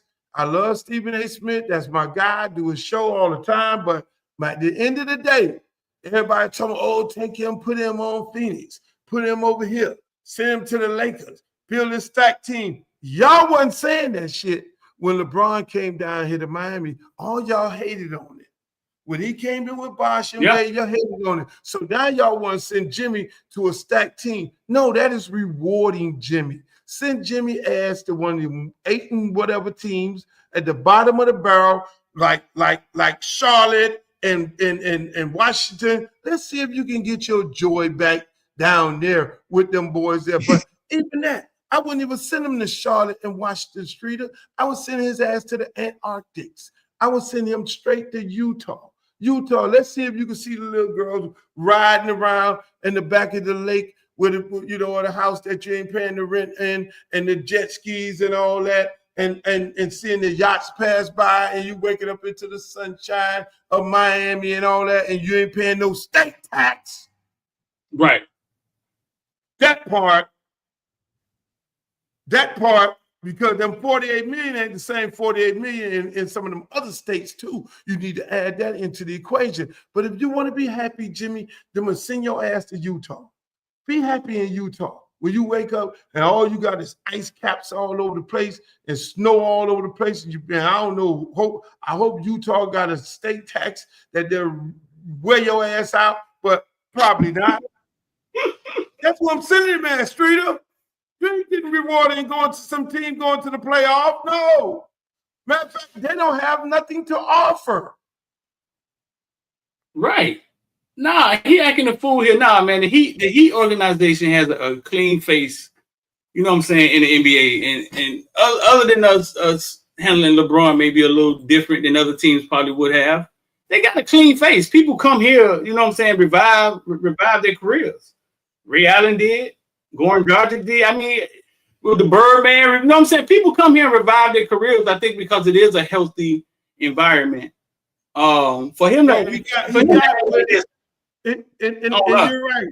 He got here, and because of Pat Riley and all of his cachet and all of Eric Spoelstra's cachet, he got here, and it's almost like, when Randy Moss and Chad Johnson, who had bad run-ins, and they went to the New England Patriots and they played up in the Belichick, they were able to revive their career because they know they were up under a grown ass man with all the cachet. You see what I'm saying? So Jimmy Butler, everything that was said about him and all the diva shit and all the wild stuff that he did, separating locker rooms and everything like that, he got to Miami. This was the last stop for him, Streeter. This was the last stop. So they said, if you can make it in Miami, Jimmy, you can make it anywhere. So what Jimmy didn't play his cards right. He turned into the diva that he is and jumped out there, did the same shit that he did in them other places by doing it a totally different way. You could just go into the locker, go into the office and say, man, I want to be moved by the trade deadline. Let me get up out of here. But don't get on no damn media and go to acting like that, whining like that. Don't do that. Now your ass sitting home, you ain't getting paid, and they're going to drag your ass to the trade deadline. You're going to lose millions and millions of dollars by saying that dumb shit. That's what's going to happen to him. And I ain't mad at Pat Riley for doing it. Not at all. Right. No, I mean, he did the same thing in Chicago, Minnesota, Philadelphia. That's how he did the same thing. They talking about Jimmy Butler, the one messed up Ben Simmons. Jesus Christ, don't say that. Don't say Remember that. They say Jimmy Butler messed up Ben Simmons. But no, this I was waiting for this to happen. For people who don't understand Jimmy Butler, it's like, I mean, I was waiting for this to happen. I was just surprised it took so long. So I wasn't surprised when he started tripping. But Pat Riley them ain't playing with him, huh? I ain't never seen him treat nobody like this. They ain't even treat your boy like this. What your boy name was, man? Who they drafted first round? What was his name? He came out of Kansas State. One of the greatest basketball players who play Ice Cube Big 3 right now. Listen, one of the greatest basketball players ever, dog. Pat them ain't playing right now. Pat ain't playing. And I ain't mad at Pat. I love him. I absolutely love it. You want to get out there and talk shit about my organization and talk shit about me and talk about you ain't happy and you making money? Nah, we're going to show you better. We can tell you, boss. Oh, I love Miami. Yeah, you love Miami. Yeah, you love Miami. Hell yeah, you love it down here. Yeah. All of a sudden, they ain't treat Michael Beasley like this, though. They ain't never seen him treat nobody like this. I don't recall him handling somebody like this. See, Patrick said Pat got Shaq ass about here. And Beasley too. Well, Beasley was allegedly in what you call it. Beasley, Beasley was a bust. Let's keep it a buck. Beasley running up and down in the Rolex. He couldn't handle that shit. He couldn't handle it. He running there shooting up the club and all that, and from allegedly shooting up the club. So he couldn't handle Miami. So that's a whole nother story. At least he wasn't no diva about it. He just got caught up. He got caught up. But Streeter, man. Well, hey, look, who's gonna be the defensive coordinator at the University of Miami? Please tell me. Man, I know the defensive coordinator, man. You know it's gonna take a while, man. You know Mario moved like molasses, man. You know it's gonna take a while. Mario moved like molasses. We thought we had the guy from Tennessee, right? Who? Soon as that report came out, they came out.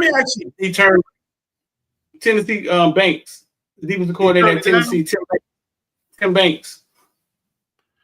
Let me ask you. Miami was fighting for it, and then he chose Clemson. As soon as the report came out that Miami and Clemson was in the running, came out and said he chose Clemson. Let me ask you this here. Talk to me. Is there, and you in the media, you're a beat writer for the you work in the media with the University of Miami. Is there a problem in the coaching community of going there coaching with Mario? Do we have a bad reputation? People don't want to coach with him? I think it's two things right now, man. I think people hear Mario and they think hard work and they gotta go recruit hard. And no, all these guys. That's all these guys. Mario don't sleep. Mario don't sleep. And Mario Cuban, man, he can get a little rough. You cut your ass out. Ain't nobody rougher than Nick Saban. Ain't nobody rougher than Kirby Smart. Ain't nobody. I mean, hey, look, your boy over there in Syracuse. You see, he fucking murder his coaches on the sideline. All these head coaches are like that. Streeter, Bill Belichick, like that. I mean, hey, look. Everybody works hard. This notion of, okay, I don't want to work with him because he works hard and he expects that. All them guys work hard. I've never went to a football facility and not seen a coach with no dose on his desk or anything to keep him up all day and all night because they're burning film and eyes bloodshot red. That is what they do. When you coach football, you know what you sign up for. So this whole notion that, oh, he works so super hard and all that, and people don't want to work for him, that's like a bullshit thing. Now where it becomes, if you want to, if now the question becomes, I want to coach with you because you're going to let me do my job. I want to coach with you because you let me bring my players in. You know, I think that's where a lot of this coming from. Like right now, you're reporting every day people coming to Miami for visits, defensive backs, defensive players, and all this stuff right here. They're doing that without a defensive coordinator. So whoever the defensive coordinator is going to come in, he's going to have to inherit what they put out there for him. Now you know they didn't give the last defensive coordinator defensive backs, and he asked for them. He asked for them, and they did not give him those defensive backs, and they made him the fall guy. So that is going around the circles of the coaching community as well. You know what I'm saying? I asked for these things, and they did not give these things to me. So you got to deal. You have to deal with that part of it. So now, again, let's think about it. You're going to give me my players, and right now, yeah, do we have to be active in the portal? Yes, we do. But I would think I would be trying to get me a coordinator. So now when I bring him in, that he's a part of bringing in these players. Because 9 times out of 10, he got some players he's recruiting, and he got some players on the team that he's coming from. But if you load up the whole room right now and give all the money out, and now you stuck with the DC coming in, now he's stuck with these dudes that he might not necessarily fit what he's trying to do. And that's a whole other thing. They got to fit what the guy trying to do. Yeah, but can you sit and wait? I don't think you could sit and wait with the way the transfer portals are set up. I don't think you can sit and wait. That's why they're probably going to hire somebody that's just very happy to be here. Somebody who, you know what I'm saying, this is a step up for him. And he's just very happy to be here. He don't care who in the damn room. You know what I'm saying? He here to prove himself. And you're going to get bad results. I say go get the former head coach for the New York Jets. That's my second choice. My first choice is Hurt. I said it clearly. Do I think Mario going to get hurt? I say get hurt. Corey Bell, Randy Shannon, that linebackers hurt. I say go see if you could talk Warren Sapp into coming over here, or go and get D. Lou from over there in Colorado. One of the two, bring them over here. They're gonna be fast, physical. IQ gonna be off the chart. Hey, look, man, I say go get that. Now, if you really want to win, now if you want to go get some baby face coach and then hype us up that, oh, he's the next thing since the coming of Christ, just like you say, dudes is turning down the job. Yeah.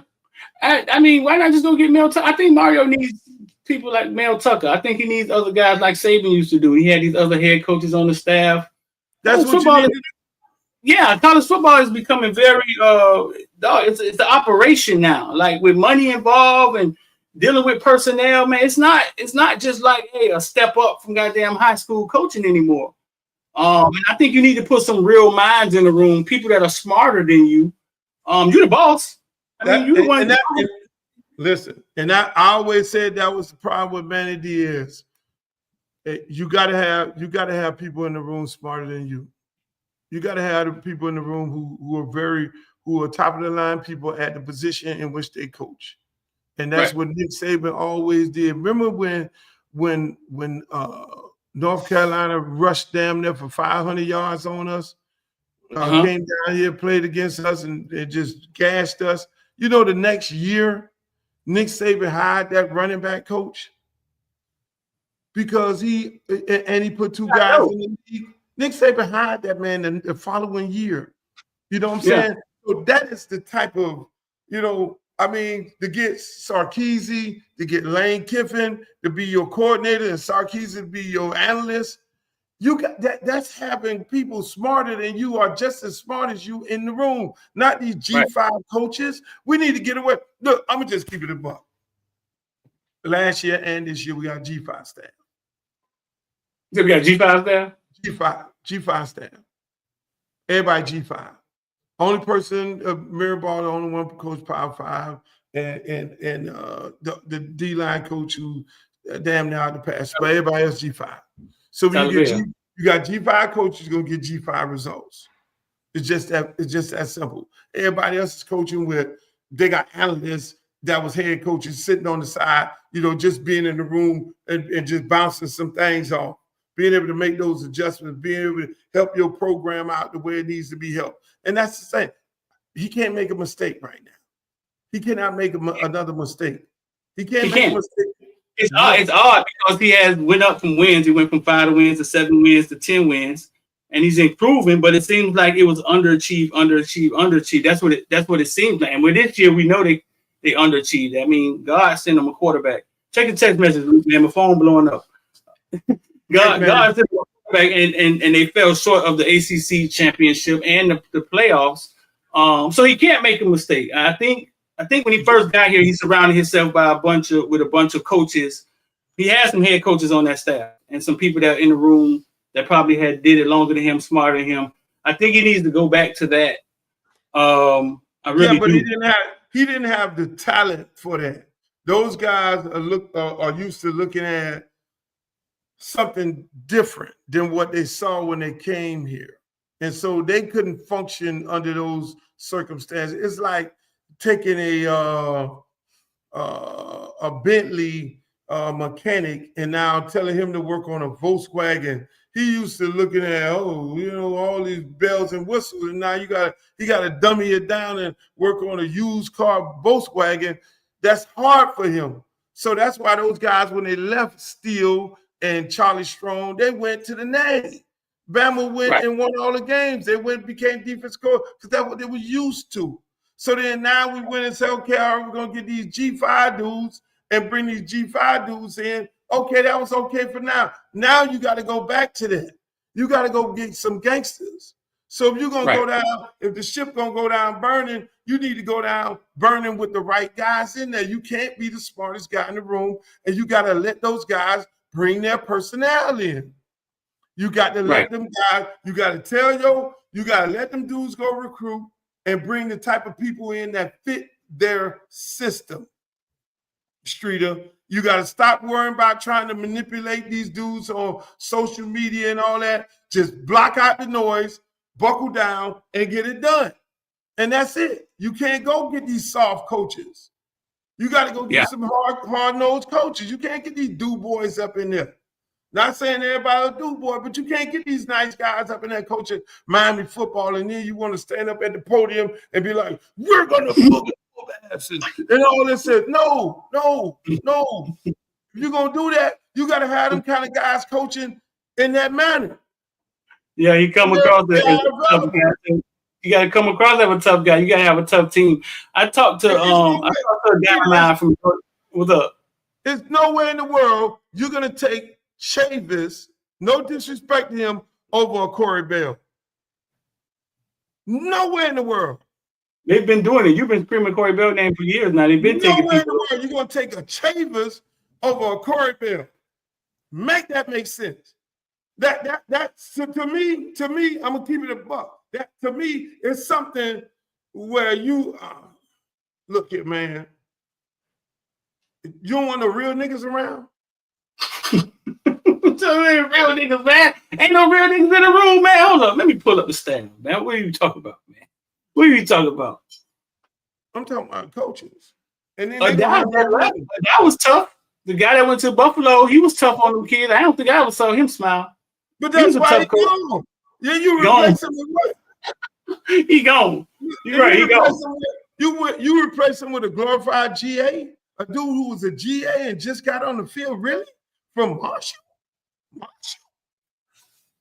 Yeah. Only thing good at Marshall is Huff and Telly Lockett. And you didn't even hire him at your running back coach. Because again, what are we expecting? Let's be real. What are we expecting? You got, hey, your players are representatives and they're a reflection of the coach. Not just the head coach, but the guy who coaching in that room. So y'all be doing it nice and y'all be making it all sugarcoating and all that. No, I need me some real black man coaching, some hardcore shit. I need motherfuckers, some hardcore coaching going on, because when the shit get real physical, then a lot of people fold the tent.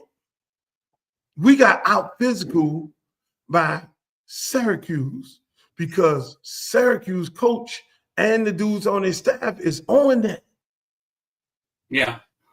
And I talked to people at Georgia Tech. Luke, check this out. I got some people over there, and I said, "Hey, listen, man. When Miami came in there, Miami was the favorite. Y'all thought y'all could beat Miami?" He was like, "Yeah." He said, "We thought we could run the ball on y'all." I was like, "How? You got Bain, Mesidor, Simeon Barrow. Like, what did y'all see to make y'all think y'all could run the ball on us?" And he said, when they looked at the film, we didn't look physical. He said we looked soft. Now we had a guy on the defensive line. I thought kind of like checked out on him a little early. They should have been checked him, but he said we didn't look physical when they looked at the film, and they proceeded. Georgia Tech ran the ball down our throat. Hey, shit! They had us on roller skates with Iowa. What, it was Iowa State who we just played in the bowl game. Iowa State, and I'm gonna say this, Street. I'm gonna give you the last part of this thing here. Everybody wants to get rid of Emory this, Emory that. But for this man to only attempt 8 passes all the way up to 41 seconds in the game, I want to ask you, is that realistically giving him a real good evaluation or letting him run the offense? We just saw a whole bunch of bowl games where a lot of quarterbacks opt out and the backup quarterbacks came in, and they didn't close the playbook on the backup quarterbacks. They just let him throw the Duke guy. He just flinging it. He had his time. Even though knowing that he getting ready to get an $8 million guy, everybody put the backup out there, and the backup they didn't close the playbook. Why the hell do they keep closing the playbook on this kid? You would think it's trust, right? I mean, you would think they don't trust him, but I want people to understand this. I don't think we've seen enough from Emory. We don't know what Emory can grow to be. You know what I'm saying? Every time they pull him out there, it's a run the ball, wide receiver screen type thing, and we haven't seen them take the chains off of Emory yet. I hear Emory in practice, man. It lights it up. You know what I'm saying? Like he looks good in practice. I heard Cam Ward endorsed him. But I want people to understand this also. If you look in the college football playoffs, there's no Shedeur Sanders in the college football playoff. There's no Cam Ward. Ronnie Leonard the other night was 15 for 24, 90 yards and a touchdown. I want y'all to understand that. Like, some of these quarterbacks that are in the playoffs are mid, right? These teams are playing good defense. You know what I'm saying? And they're running the ball. Now, if we would have got in the playoffs, we had a puncher's chance because we had Moses at quarterback. But when it comes to Emory, I don't think we've seen enough of Emory. But I don't know if they go into the season with just Emory, Luke. I think that may be some. No, I agree with you right here. You got to bring in another quarterback. And right now, you can only, as a football coach, you can only believe that he don't trust Emory with the keys to the car. So Emory might need to go hop in the portal with everybody else, and you got to bring in somebody else. But then who the hell is out there? Who you getting ready to bring in? You know what I'm saying? I think Cam Ward, made Dawson offense look good. I'm not a Dawson fan. I'm gonna just keep that a buck. I'm not a fan of his and his offense. Yes, it was the number one offense, but that was a lot had to do with Cam Ward improvising through whatever you had going on out there. And right. Just all your villain people, all your villain guys, hey, villain guys, I know y'all was sitting there looking at one game at a time. They gave y'all one game at a time, villains. They gave you one game at a time. So They lost in the membership. They went crazy. And you watch Mr. Smith at Ohio State play in that game. Y'all watch Mr. Smith go off. And y'all watch while the offense was on the field that Mr. Smith went to the sideline and got a drink of water. He got rest. He did not stay in the entire game. And Mr. Smith back up, went in there and ran that DB off and ran that DB off. And then Mr. Smith came back in there. And then Mr. Smith just gave him the ooh-ah, went up top on him and the DB. And see, they don't rotate DBs. The DB got to stay out there backing up. That's what you call rotate. I know y'all jumped on me talking about how y'all love Beard and everything, and I complained that he did not rotate the players, but you saw the best receiver in college football go to the sideline and get rotated, and that's what you had. Get a breather. And get a breather. And came back out and did it. He sat down for a few series, right? They sat him down a couple of times. Yeah, they did. Yeah. They set him down a couple of times. I might be in the house Friday, Luke. I gotta go see Jeremiah play, bro. I might be in the house Friday. Yeah, I need you to be there. I gotta go see. I might go see Jeremiah play, man. Go holler at old Jeremiah, man. Been a long time for coming, bro. Unmute yourself. How you mute? Hold on. Let's see. Unmute yourself. You hit mute. You hit mute somehow. I need you to be there, Streeter. I need you to be there, Streeter. Go see him play. Yeah, bro. I might be there Friday. They playing in Texas Friday in the Cotton Bowl. Yeah, most likely I'll be there, man, to go holler at Jeremiah, man. You know what I'm saying? Watch that boy live. I mean, we watched Jeremiah from 8, 9, 10 up when he was a little skinny, scrawny kid. We got plenty of videos of him and the Miami Gone Ravens. And his dad used to take him to work out with Sly, and it was a constant thing. You know what I'm saying? It was because Jeremiah has his work ethic. You know what I'm saying? A lot of people, he got lucky with the size, right? The 6'3", but the work ethic that he had was there when he was a little skinny, little scrawny little kid. And I mean, I got videos of him holding up the Footballville shirt and him balling out as a little kid. But you can't teach that work ethic, that when a kid wants to be great. Like, you can't really teach when a kid don't want to party, when he don't want to smoke, when he don't want to drink. Like that's within him, and that's the part that people don't see. Like, you know what I'm saying? I would be surprised if he didn't have a girlfriend. I wouldn't be surprised. Like, his focus, like, he wants to be great at something he's doing, and it's a cost you pay for that. When you home in on something like that, but that's what he has that a lot of kids don't have, that focus to go along with the talent. And the other day when he started off that game with 100 yards in 5 minutes, the first 5 minutes of the game, that's what I knew it could look like. You know what I'm saying? I knew that this is what he is. Like, they've been kind of holding him back and taking him slow, taking steps with him, because it's a long college football season now. They don't know if the freshmen go. But when they unleashed him at the beginning of that game, and Chip Kelly ran him around and put him in the slot, and they throwing that little screen to him, and he took, dog, that stuff we've been watching him do for the longest. I mean, we've been watching him do that for the longest. You know, unmute yourself, Luke. I knew how great he was.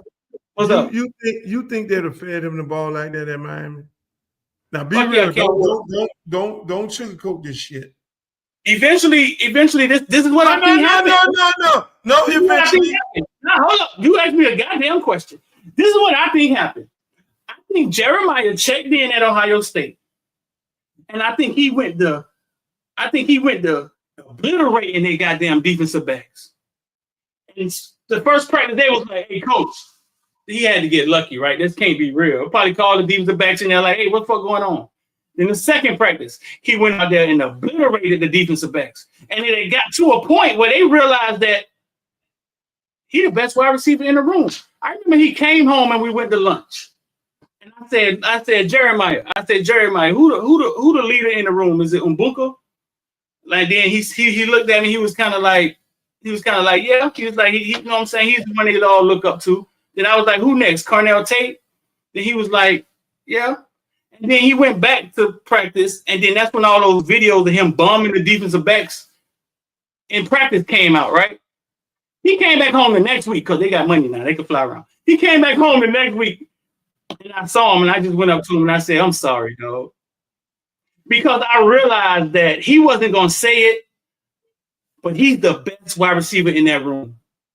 And he knew it. And Ohio State knew it. And that's when they started putting out the videos of him bombing people in practice because they knew they were getting ready to start him. Right? So at Miami, it would have been the same thing. It would have been the same thing, and Kim Ward would have threw his ass the ball because he would have been out there. You know what he's been doing to our defensive backs in practice? Streeter.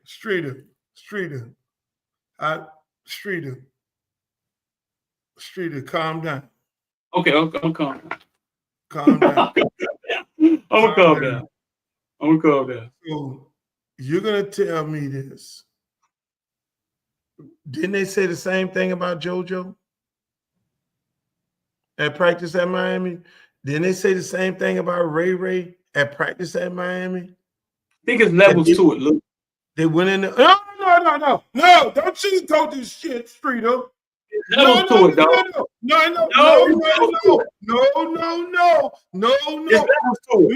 got on the podium after Ray's first year and said, we got to get him on the field. No Ray.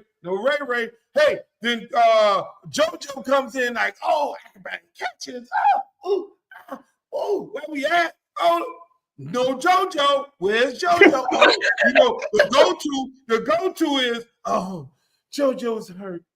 Everybody is hurt when they're unavailable. Come on, man. They wouldn't have been able to do it with Jeremiah. I'm not saying Ray or JoJo is Jeremiah Smith, but they went in there and tore the fucking practice up the same way, and they ain't hit the field yet. Let's keep it fucked now. Oh, listen. Chip Kelly said, dealing with Jeremiah Smith is like dealing with a 10-year NFL veteran. Name me a college player that a coach has ever said that about. Listen. Let me say this here. Name a player that a college coach has ever said that about. Hey, look here, Streeter. You want me to pull up? You want to pull up the quote from Nick Saban after Ray worked out at his place? What Nick Saban said about Ray? What Nick Saban said about Ray? Jaden Waddle. He said this is the next Jaden Waddle right here, and this is out of Nick Saban mouth.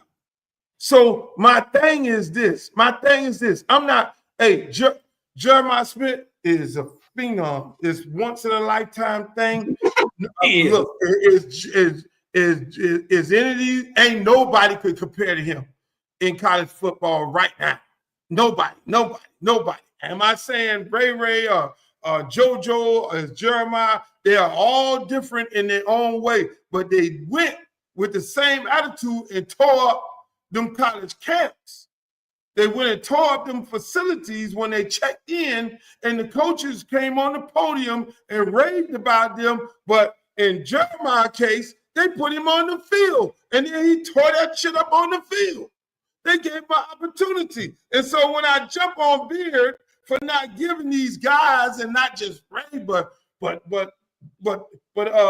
JoJo, all these guys over here, opportunity, not Carr, and all them to put them some kind of way in the rotation, give them an opportunity to show what they can do.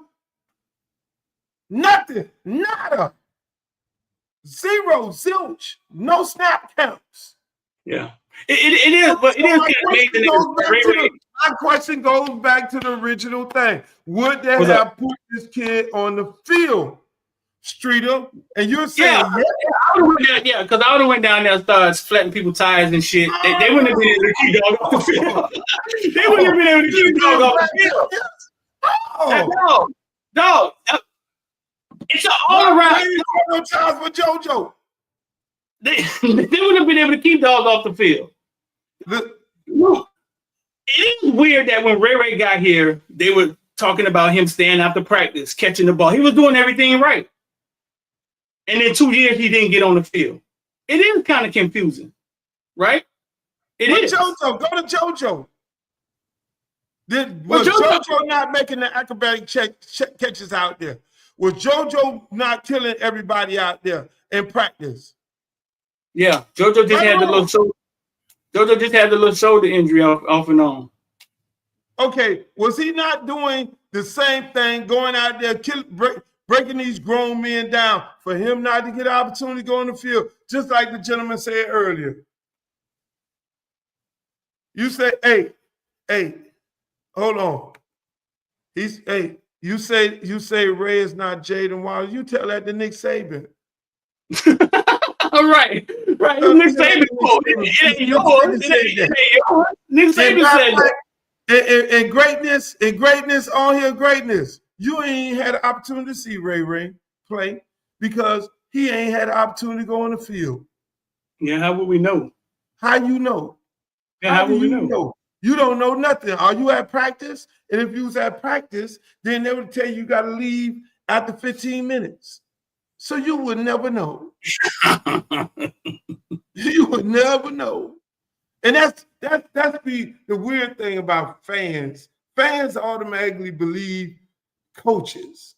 Yeah. You know what I'm saying? Oh, he must be ain't doing this. But then when you had a head coach get up on the podium and say, boy, this JoJo is killing it, and this Ray is killing it, then you expect them to play. Right. So if they don't say nothing, then you need to worry. But don't get on the podium and say that. And then don't play the kids. And then now you come into a whole year and you got no receivers returning with no experience. Make that make sense. Man, you coming out saying that, dog. You got a lot of flack for that, dog. You got a lot of flack for that. And now hindsight is 20. See, I talk in the future. I look at the big picture, Streeter. I don't look at the now. A lot of people can't get out their own fucking way because they look at the now. They look at what's right now. They throw coaches under the bus. They throw coaches under the bus because they're not winning right now. But how did you get to that point? I look at, okay, my whole thing is I love the institution called the University of Miami, Streeter. I don't give a shit who the damn coach is. It could be Willie Lump over there. I'm still going to be a Hurricane fan. I don't ride and die with no damn coach. I don't latch on to the wagon of a coach. I've been there when that shit was at rock bottom. When I was a kid going up in the Orange Bowl, sitting up in that motherfucker and us getting our ass handed to us with the other 2,000 people in the stands. So that's how far back I go. I'm not with this now shit. I don't latch on to Mario wagon. I ain't latching on to Randy wagon. I ain't latching on to no fucking wagon. Coca, none of them, Jimmy, all of them. They got a job to do, and I hold them responsible for their job because we in South Florida, and correct me if I'm wrong, we still to this day have the best football players in the nation coming out of damn Dane County and Broward County. And so there's no excuse. There's no excuse why you don't fucking put these guys on the field. Ain't no excuse for losing. So some of these people get caught up with these coaches and shit, and they go to fall in love with their ass. I ain't in love with no goddamn coach. I'm in love with winning. And we have not did that in a fucking decade because everybody, them numbnuts at the University of Miami High are the wrong fucking people. I'm hoping Mario get it right, but until Mario get out his own goddamn way, he's not going to get it right. He got to go hire some niggas to be up in there coaching and go hold them kids responsible, and they go say, look, I don't give a fuck how much they paying you around there. That ain't got nothing to do with what the fuck I'm doing right here. I'm going to play the best. At all times, I'm going to develop. If your ass drop this ball, do some crazy shit on that field, your ass is coming to the fucking bench. If you ain't working hard, you are coming to the bench. If you do dumb shit on the field, you are coming to this bench because that bench will get your mind right every time. It's just that simple. It did, yeah, it did this year. You got a couple people mind right this year. But it ain't get the right ones mind right. And that's why you can't look here, man. You can't sugarcoat it.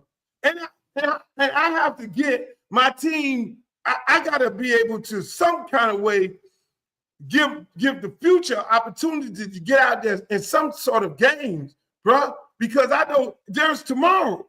See, I think this offensive coordinator got caught up in number one offense, Heisman Trophy quarterback, and forgot it's about winning and it's about developing and having players for next year. They rotated 6 fucking O-linemen. How you don't rotate no receivers? You don't got no receivers coming back with no snap counts over 20. Make that make sense. You got a whole receiver core. Now you lost the one kid because you played politics with this boy from Houston, and you lost. And two say I ain't fucking this shit. Y'all tried me with this sucker ass dude right here. Come on, let's keep it a buck, Streeter. That's why. Yeah, they all thought they were better. They all thought they were better than Sam Brown. I mean, but you came out and said what you said, right? And the fans went crazy. We got the best receiving core. How you gonna say that? Yada yada yada. And then what happened at the end of the season? Nobody thought was going to happen, which is the only wide receiver returning was the first one to hit the transfer portal. Did anybody come back to you Luke, and say they was? They said they were. You would say, "My bad, dog." No, they ain't gonna do that. That's too much. Like, oh, Luke was right. But hold on, and matters worse. I said it was gonna be bad because you can't play them guys full throttle like that every game and don't switch the receivers out and don't rotate them. They're going to tap out. They're going to be tired. What the fuck happened with Restrepo? Have you ever seen Restrepo go back-to-back fumbling the ball? No. Ever in his career. You know, the boy's legs was tired because they ran his ass in the ground the whole year. And that's what normally happens. You get tired. Have you ever seen Restrepo drop that many balls at the end of the year? No, he was tired. No. It looked, yeah. Out. In the comment section, do wide receivers get tired? Do y'all think wide receivers wear down at the end of the season? No, Luke, not. We've never seen him like that. You know what I'm saying? I don't know if it was focus. You saying it was fatigue. But the crazy part of it is that in the bowl game, all those receivers that wasn't available, they all of a sudden they out there. JoJo scores a touchdown in the bowl game. See, look there.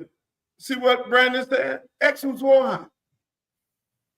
X ain't never came out the goddamn field, Streeter. No. The whole year. Who did? That's why I love right now. Y'all, everybody who has something bad to say about me, about the rotation of the receivers, please look at these games. They're going to put these motherfuckers on one at a time. And you're going to see them gangster-ass receivers run their ass to the sideline and get some rest. Get a swig. They're going to run a run play. They're going to throw it to the tight end over here. That guy going to get a swig. He's going to run out there while that DB backing his ass up, and he going to then get that DB the business. That is how you – that's football. And then that is developing your young guys, the guys who come in next year, that, hey, they got some game experience. Now you got nobody with no game experience. Make that shit make sense. Hey, they say not Travis Hunter. I want y'all to understand something about Travis Hunter. Travis Hunter practices once or twice a week. Out there? Huh? No, you say Travis Hunter. He practices once or twice a week. Everything else with Travis Hunter during the week is body rejuvenation. And no practice. I prefer that Jenkins and shit. Right. Hey, and whatever his mama got going on, they need to bag that shit up. It ain't but so many people like him. It ain't but so many people like him that can go all day. You know, you meet them kids, they just got that shit in them. Or the dog, you know, when the dog go poop, he just gonna run it like a motherfucking chicken with a thing. Travis Hunter got some different shit going on, just like Jeremiah.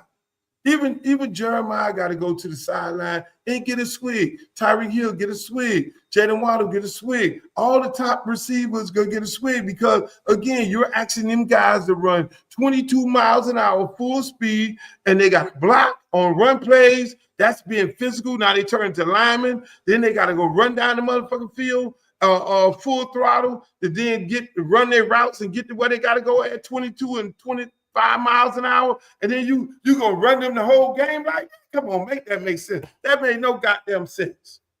And then we got the man actually took the ball. The man in Syracuse game took the ball out of X's hand. That would never happen to X. Never happened to him. That was a good play, though. That was a hell of a play, though, Luke. That was a hell of a play. You should try to teach that. But X is a dog. You know X ain't gonna let no motherfucker snatch his purse. Streeter, come on. Ain't nobody gonna snatch X purse. That ain't gonna happen like that. X is a dog. When X get in the NFL, his ass gonna go to the sideline, get a swig. He ain't gonna be out there with. He gonna be full throttle every time.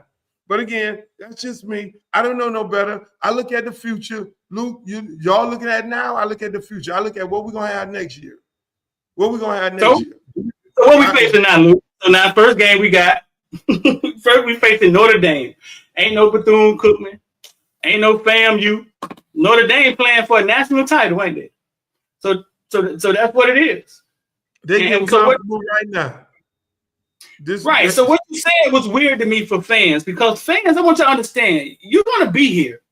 You're gonna be here next year. You're gonna be here when Mario gone. You're gonna be a fan of this shit. Y'all done, you're 40 years old, you done seen 6, 7, 8 different coaches. Yep. I understand y'all not wanting to see the backups play, because the backups are the future. We ain't saying put them in Repo. We understand fans not wanting to see the backups play, and then as soon as Restrepo opt out from the bowl game, that's when their eyes open like, oh shit, he gone. Cam out there with JoJo. Cam out there with Ray Ray. You know what I'm saying? It didn't make sense, the stands that some people took. No, it was Restrepo. He's the greatest wide receiver in University of Miami history. He should never come off the field. He should, man, come on. Come on, man. Hey, look, that's the thing. And some people keep telling me lately, they say, Luke, it wasn't Beard. It was really Dawson. Dawson didn't want to switch to the receivers. So, and I always tell people like this here. Sometimes you shoot at one person, and then that person go around the corner and say, you know, I just took a bullet for you. I just took a jacket for you. This shit on you. You doing this right here. You need to take this motherfucking smoke right here. You feel me? Like that. Like right now, Streeter. You know, it's to the point where coaches need to be held accountable for their action. If he took that shot direct, then Dawson should have came up on the podium and said, it was me. I'm not rotating my receivers. I want to do this. Okay, now Dawson, this is your offense. You do that. Don't let him take that straight.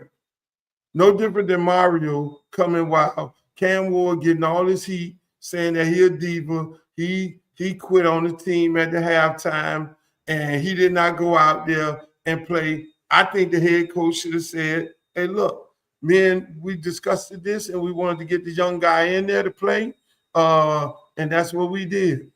To leave it empty like that, nobody knows what the fuck happened. You know, some things need to be discussed. Some things people need to take responsibility and own up to. You feel me? And so when we get into this whole world, it's like a hocus pocus thing. You know, man, be a man. Men need to be men. You know what I'm saying? So, you can't be tough guy one moment, and then in the next moment, you can't. Hey, look here, man. Go to the podium. Hey, this is what the fuck we did, man. You know, me and Cam had a conversation. I wanted to get Emory in the game. We know Cam was going to play for a half, and that was it. I'm good with that shit there. Or I wanted Cam to play a whole half. Cam decided, like Mike McDaniels. When they say Tyreek Hill said his wrist was hurt, Mike McDaniels said, I don't know what the fuck happened. Ain't nobody told me his wrist was hurt. So that basically said Tyreek Hill quit on the team. Yeah. You don't do that? Shit. You telling me that little midget over there at Miami Gardens more tougher than the big O-line coach? They're going to keep texting you, Streeter. No. I'll tell you this. When Mario came to the podium, when the media was in there, we asked him the question. He said he didn't want to discuss what was talked about, right?